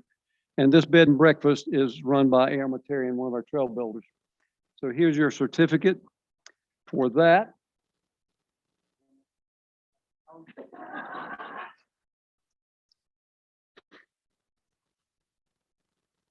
I have this great outdoor provision gift certificate, $500 from Chuck Millsaps, the president of Great Outdoor Provision, who was not able to be here today. But we've had a long-term relationship with Chuck and Great Outdoor Provision, and Kate has nurtured that. And Chuck admires your work, but he's been such a great supporter. We wish he could have been here today, but we have the next best thing. He's gotten accustomed to Zooming and all, so we're going to have Chuck up here online. But congratulations. Greetings, friends of the Mountains to Sea Trail. This is Chuck Millsaps from Great Outdoor Provision Company. I know the gathering of friends to be a fabulous place where the energy of the trail from hikers, volunteers, and leadership committees all coming together to further the vision of Howard Lee. Now, 45 years later, and after the great work of Kate Dixon, we can see this trail is better than ever. Kate, we wanted to thank you for your years of service and for the vision you've had, for the patience you've had, and the resilience and persistence, especially over the past couple of years. From the birthday hikes to the MST Endurance Run, you have cast a new creative eye into how this trail can serve the communities across our state. So thank you for what you've done. We wish you the best in your retirement and look forward to seeing you around the shop, and can't wait to see what your next adventure holds. And thank you all those there, friends of the Mountains Sea Trail, for it is with your work that we benefit and hike and enjoy this great state trail. Thank you.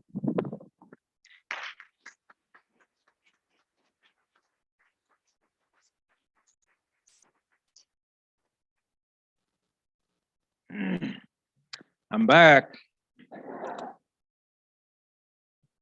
Kate, we wanted to give you something really nice to not only remember the special people that you have become so close to, but also to be reminded each day of the incredible beauty that the MST opens up for many, many people across our beautiful state.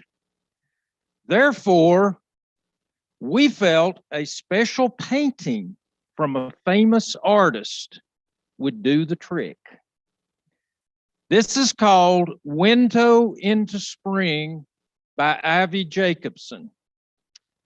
It's a brand new 2022 piece from the Momentum Gallery in Asheville. A little something about Ivy. Her paintings balance magical elements with renderings of flora and fauna found in nature to create mysterious landscapes that inspire inner curiosity. She draws inspiration from studying plants and their life cycles. Her paintings are composed of many thin layers of oil and acrylic paint, bronzing powder, resin, and other mixed media on the panel. Kate, thank you. We love you.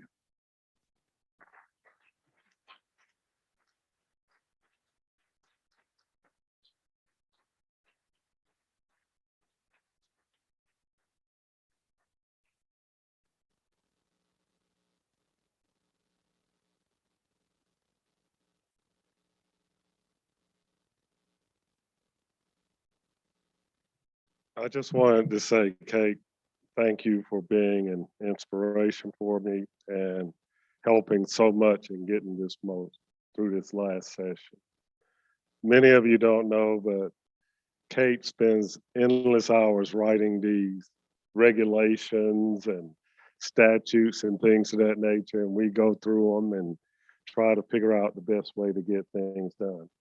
You really don't know how instrumental she was in getting that $29 million. But I'm so tired from going through legislation with you that it's just about impossible to say, but I am so happy for you. And I look forward to what you do in the future. I was going to try and get you an order of the longleaf pine. I talked to Betsy about it. She said you already had one though. So what I will do is someone mentioned that, oh, I'm gonna give her this.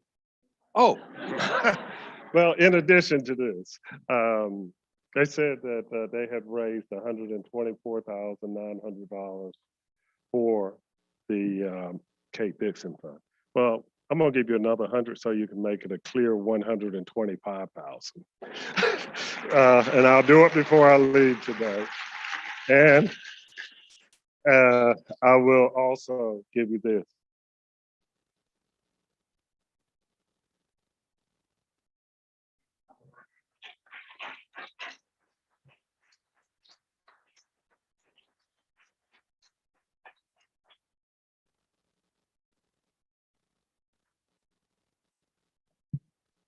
Make sure he makes it down those stairs. They scare me. Well, I'm here to speak to Kate on behalf of the staff. I found my way to the MST in late 2011 by reading an article in our state magazine about the trail, having never heard of it despite being a born and bred North Carolinian. I looked a little further, found that the office was in Raleigh and sometimes needed some help. I had 2 small children at the time, but I was eager to do something useful with the little time I had to spare. I emailed with an offer to help, and not 2 days later, Kate called and invited me to come print thank you notes. I was a little rusty with my mail merge skills, but somehow Kate figured out that I could plan and produce events. And here we are today.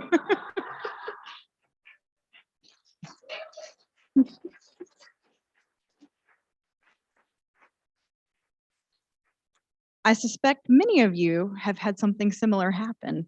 You shared an interest in the trail or some special skill that could be helpful, and not 2 days later, you got a call or an email from Kate. Nearly every member of the staff landed here the same way. Kate saw something useful in each of us, made the invitation, and we jumped. She has the wonderful ability to find good people and put them to meaningful work. She recognizes our strengths and created opportunities to use the best of us for the trail.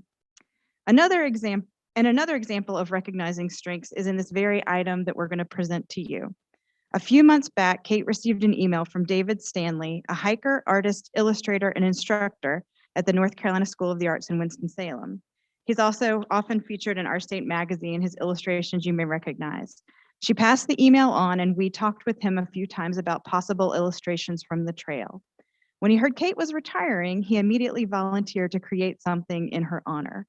So on behalf of the staff, past and present, we share this gift with Kate.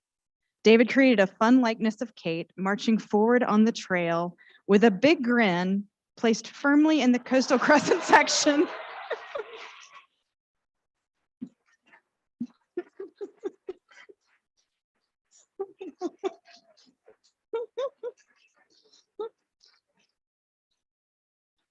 She's placed firmly in the coastal crescent. If you look, you can see some evidence of that, where she's focused so much energy over the years. Thank you, Kate, for our faith in us. Happy trails.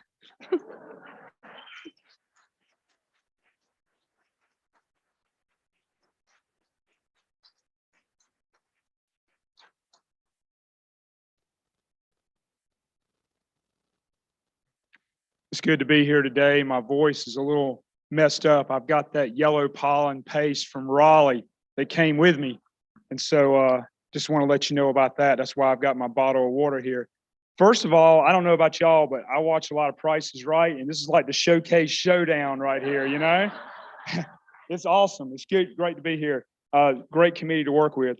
So, hey, Kate, this is amazing what you've done and your belief in the board at that time. It wasn't so long ago, we were meeting at South Point at Panera Bread to start these discussions about you coming on board as our executive director. A lot of people don't understand and remember for a short period of time, maybe 8 months to a year, you worked without a salary. That's hardcore, people. I don't know many people want to step up and say, I want to be your executive director and I'm going to fundraise my own salary. That's pretty amazing what you've done there. And so right after you got hired, Kate, probably about a month after you got hired, Larkin Kirkman had a conversation with me. And for those who don't know Larkin Kirkman, he is a lawyer in Raleigh, and he was instrumental with Jim Halsey, Bill Flournoy, Chris Bracknell in building the Falls Lake Trail back in the 80s. And so Larkin and I served together on the Triangle Greenways Council. And we came out of that meeting, and Larkin looked at me and he goes, Jeff, I understand that y'all have hired an executive director. And he goes, I'm here to tell you that is unbelievable what you and Alan DeHart and the board have accomplished. And I wish we could do the same here at Triangle Greenways Council. And I said, well, I understand that, Larkin. And then Larkin looked at me and he goes, you know, Jeff, with the hiring of Kate and where this organization is going and the project that you're working on, you guys at the FMST, along with the executive director, are leading North Carolina's largest land conservation, environmental stewardship. And he goes, Jeff, let's be honest, when the work crews go up on the Blue Ridge Parkway, it's like your little miniature landscape architect building the miniature Blue Ridge Parkway as a trail right parallel to the parkway. And so those words always stuck next to me, and I wanted to share those with you today because I don't think I ever told you what Larkin had to say. But those who know Larkin, I know Jim Halsey knows him well. He was just a great speaker and a great thinker about, you know, the trail as a whole. So Kate, what you've done is amazing work, and you've done work that has affected our citizens here in this country and also North Carolina. So Betsy, if you'll bring up, we've got something real special for you. The older I get, the more patriotic I get about this country that we live in, and I'm sure most of you feel the same way. Back on February the 16th, we had a United States flag and the North Carolina flag flown over the state capitol in your honor that day. That's right.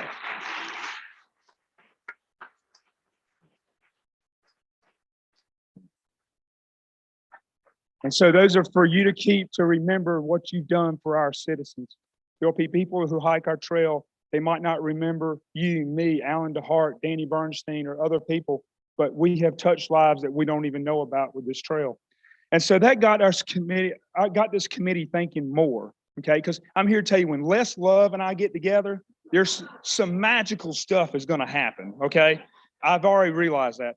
And so what we wanted to create, because I can't think of a more person that has flown a flag to support our trail, has marched down the street to the Capitol to fight for our trail, the Mountains of Sea Trail. And so what we have created, Kate, is the one and only Kate Dixon MST flag.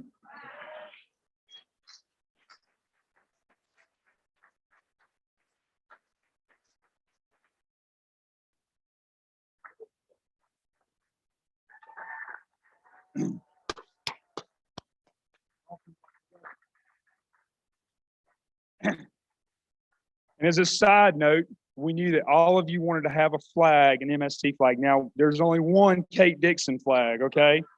But after this show or after the presentation, Howard Lee, I got a flag for you for what you've done for this organization. And Jim Halsey, I've got a flag for you after this ceremony as well for what you've done, okay?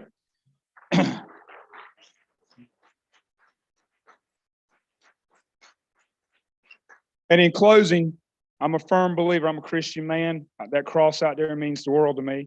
And I feel like God gives us all a talent. We might not know what that talent is now, might find it later on in life. Kate, God gave you the gift to be a leader, and you have answered that call, and we look forward to working with you in the future. Amazing work, an amazing citizen right here in North Carolina. Thank you so much, everybody.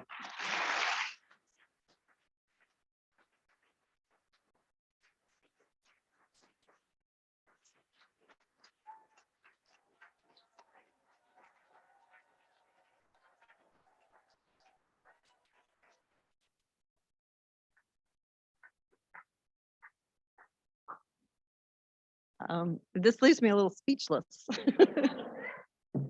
I thought a lot about, I didn't know what was going to be said or whatever. Anyway, I really am feeling a little speechless. One thing I'll say is that this job has been the honor of my life. I think Howard Lee said something this morning about me being a fuel of the organization. But it really is, you all are the ones who given me the energy. The trail itself, the physical trail, is a vision that really excites me so much. But what has moved me every day is the incredible community that I work with. And when I first well, there were a number of things that brought me to the Mountains to Sea Trail. But one of those was that I think it was probably in 2005, and I was working for an organization called Land for Tomorrow. And we were working for $1 billion bond referendum for land conservation, which if you've lived in North Carolina, you know, didn't happen. You would remember it if it did. But we were working for lots of conservation funding, and we were going to different conservation groups and other organizations that would support that kind of work. And I had reached out to Jeff, and he invited me to come to, before we called this the gathering, we called it the annual meeting. And he asked me to come and be the speaker. And it was so much smaller then.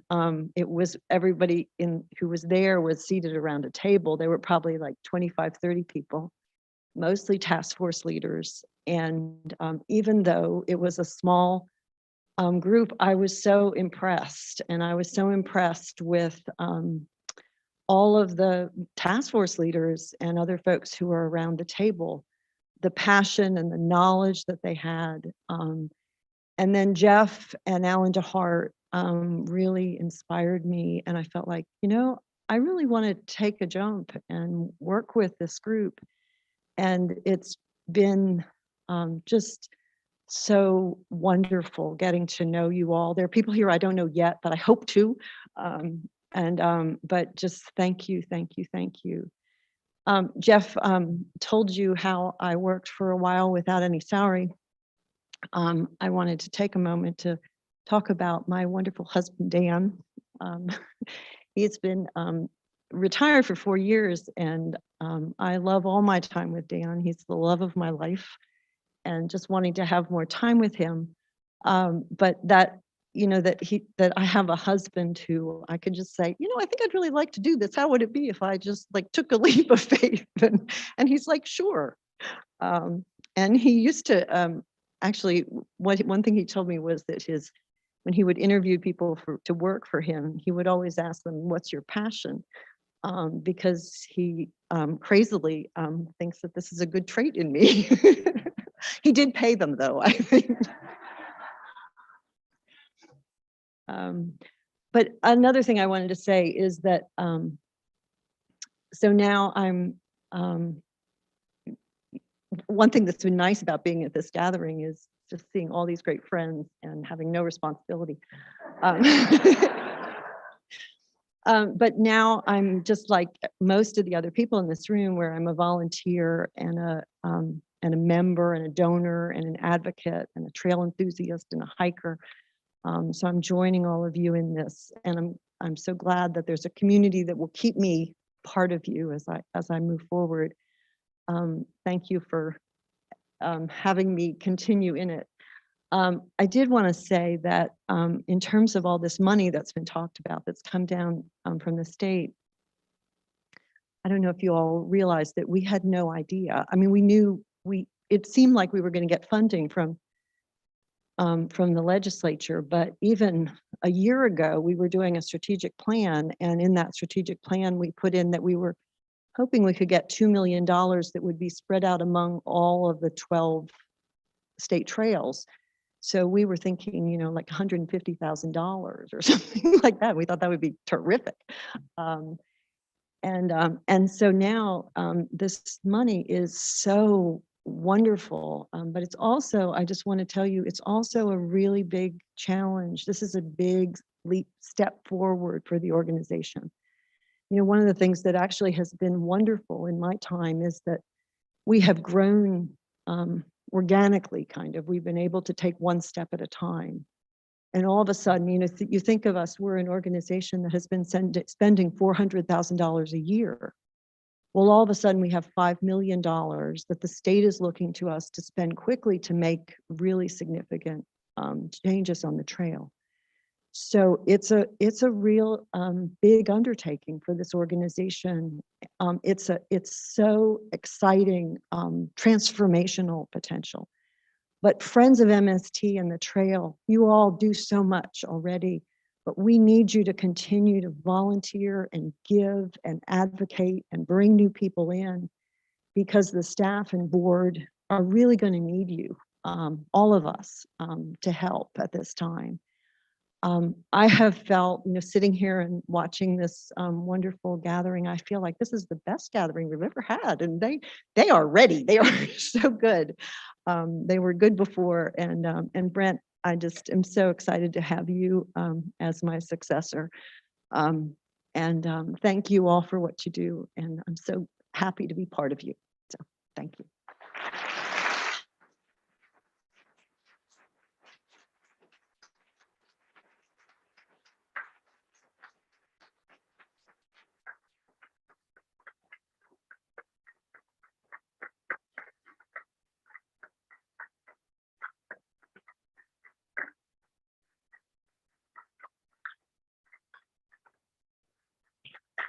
So I have to say a few words because it has been such an honor for me to work with Kate, to have known her all these years and to know that she's my friend. And all the time you've come to stay at my house, and officially when you've been visiting to do work in Western North Carolina, now I expect you to come as a friend, and you can bring that guy with you if you like, it's fine. We have plenty of room there. And I can't even tell you how much it means to me to have had this opportunity to work with you. And thank you so much for everything.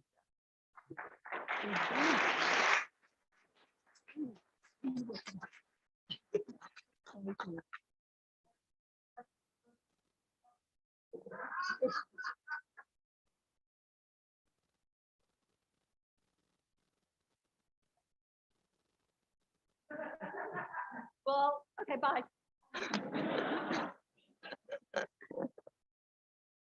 So what a way to end our time together.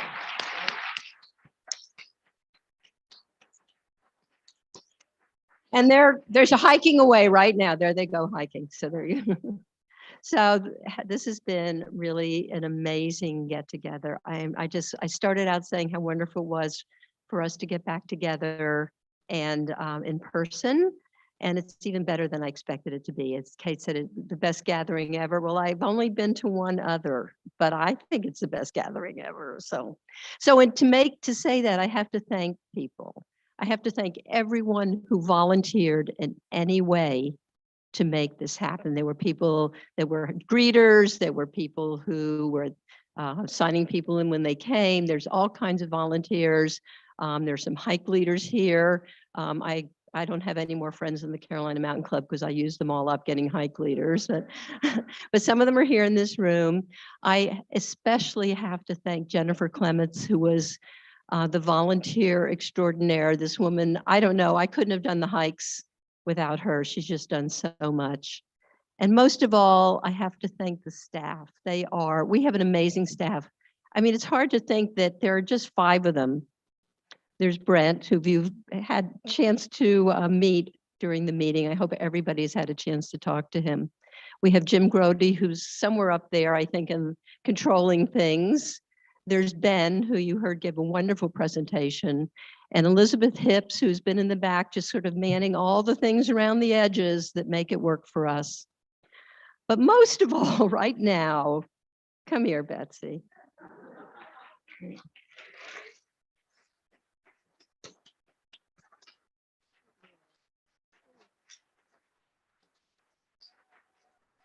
She does events.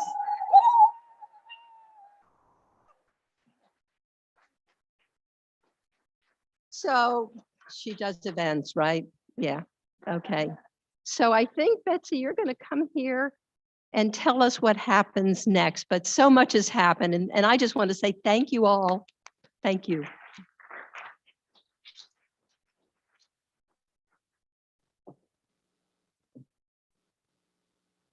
All right, thank you, Marcia and everybody. And before I turn this over to Howard Lee for our parting words, a reminder, even though it looks kind of like there's a whiteout out there, we are still planning to walk around Lake Junaluska as a group.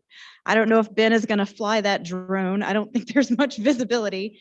But this is sponsored by Mass General Store. And if you're going to walk with us, we'll go out here, we'll pass where the hammocks are. We'll go clockwise around the lake. The walk is just over 2 miles. If you want to add on more, you can keep going. It makes it a little over 4 miles. What Jeff didn't say is we have some of these flags for sale now. If you want a flag, just stop by the merch table on your way out. Also, if you want to keep your name tag, that's fine. If you're feeling sentimental and want to hang on to it. If not, just drop it at one of the doors on your way out. If you're going to Folk Moot tonight, your name is at the door. If you've already bought tickets, your name is at the door. There's still tickets available, so if you want to come and join us, that'll be a lot of fun. There is a new song being premiered by Richard Hurley about the Mountains to Sea Trail, so that's going to be really cool. The folks from CMC, Skip Sheldon, I don't know where you are. There he is in the back. Thank you all for doing the trail work days on Thursday, and we do have the workshops are going on. If you come out of here, it's chainsaw maintenance. It's a couple other maintenance type classes. You would make a left at York Dining and then just keep going straight. Don't turn out of the complex. You'll just dead end into it. And I want to thank our sponsors. You see here on the banner, the sponsors are what makes this event not a money loss, but we make a little money thanks to our great sponsors. So I want to thank Visit NC Smokies, who helped us with the dinner last night, Mast for the group walk that's about to happen, the Eastern Band of Cherokee Indians who brought the Warriors to dance with us last night, Carla Juffo Photography, Will King with Meeting Contact and his wife Jennifer, who have again volunteered their services, which make this meeting work so well. And he also produced the live stream. Insect Shield, the Blue Ridge Parkway Foundation, Boojum Brewing, Mountain Running Company, Hammocks, Biltmore Winery, Find Outdoors, Sierra Nevada, Two for the Trails, and Athletic Brewing, Wicked Reed Brewing, and Catawba Brewing. A lot of beer. And then thank you to the people who make this happen. The staff is amazing. This is the first year I've had someone like Elizabeth Hips behind me making this amazing. So thank you. And then the folks at Lake Junaluska have been fantastic. And Elizabeth Burson was our manager for that. She was washing dishes last night. So she really was a do-it-all event helper. But one person I really want to thank is Jennifer Clement. Come on, Jennifer.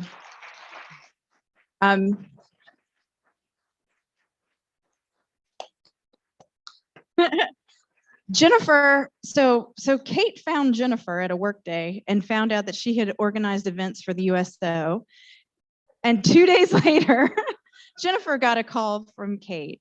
So for the last few months, Jennifer has been helping with planning, answering emails, keeping me and all of you straight. And I want to give her a framed copy of a print. This is the thing that's for the silent auction back in the back. You're getting your own, but just as a thank you. Because this would not have happened. It would have happened. It would have been a mess without Jennifer. So thank you. And her husband, Dave, has been just as amazing of a help. Yes, thank you. Thank you. All right. And now Howard is going to give us our closing words, but you're already on the stage. He shared this earlier, but we recently found out on Thursday that the town of Chapel Hill is honored him by voting unanimously to rename the Chapel Hill Transit Facility for him and his wife Lillian. While the mayor of Chapel Hill, Howard, worked to bring public transportation to the town, and his wife, who was equally as amazing as he is, was an advocate for children and one of the first teachers at the UNC Hospital School. And when we saw this article, it had a video with it. And so we're going to show that real quick. And then I'll say one more thing, and then Howard is going to send us off.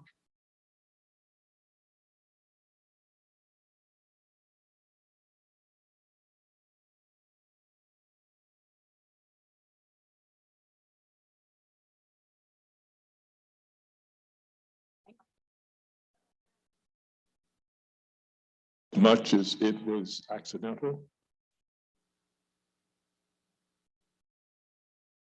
didn't thank Jim specifically for the AV. It's all right, Jim, thank you.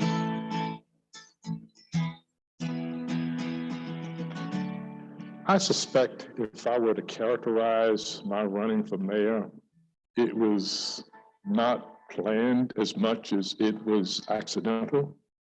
Accidental in that I was here at this time, having decided to live in Chapel Hill, had decided to buy a house outside of the traditional Black section of town, because this is a liberal community. Who's going to have a problem buying a house because of race?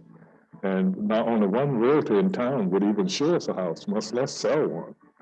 We did end up buying in Colin Woods. And for the next year, we all lived under the threat of death. We even had to have police in front of the house to protect us. I came to the city council, which was known as the Board of Aldermen at that time, and asked if they would pass an open housing ordinance. They refused. I did it twice and they refused. And that was the factor that precipitated my running for mayor. Not so much to win, but to force whomever would be the candidate who would win to commit to doing some of the things I'd like to have done. So I promised to have a transportation system. I promised to develop open housing, and I went on and on and on. Why? Because I knew I was not going to be elected mayor. On voting day, I was sure that the race was lost. I wasn't even worried about trying to write an acceptance speech. And 2 hours after the poll closed, I was the mayor. I didn't realize until after I was elected mayor that there had never been a mayor of a majority white community in the South, and that I was the first since Reconstruction. I got calls everywhere from people who want to know, how did you do it? And how can you help us do the same thing? I didn't waste a lot of time putting in place those entities that could move us in a direction, like creating a citizens council. I created a youth council to keep the youth involved. I did go immediately to appoint a group to develop a plan for implementing the transit system. I was able to use my contacts in the federal government to get money through HUD to come into Chapel Hill.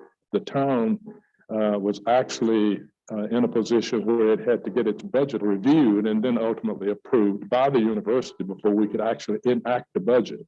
My goal was to change that and push for a town gown commission so that we would have a partnership and not a subservient and dominant entity. I didn't know much about Chapel Hill until I arrived here. I had no idea of the history of Chapel Hill. Of course, the history of this community is very rich, very impactful, and certainly highly respected by people all over. I'm just proud that I had the privilege of being a small part of helping to set it in this direction. There are 3 simple changes I tell all.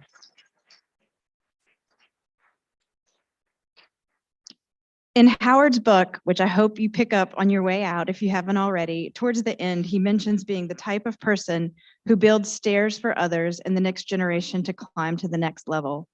Thank you, Howard, for building the stairs for us. I can't wait to see where we go next. And to send us off, Howard Lee.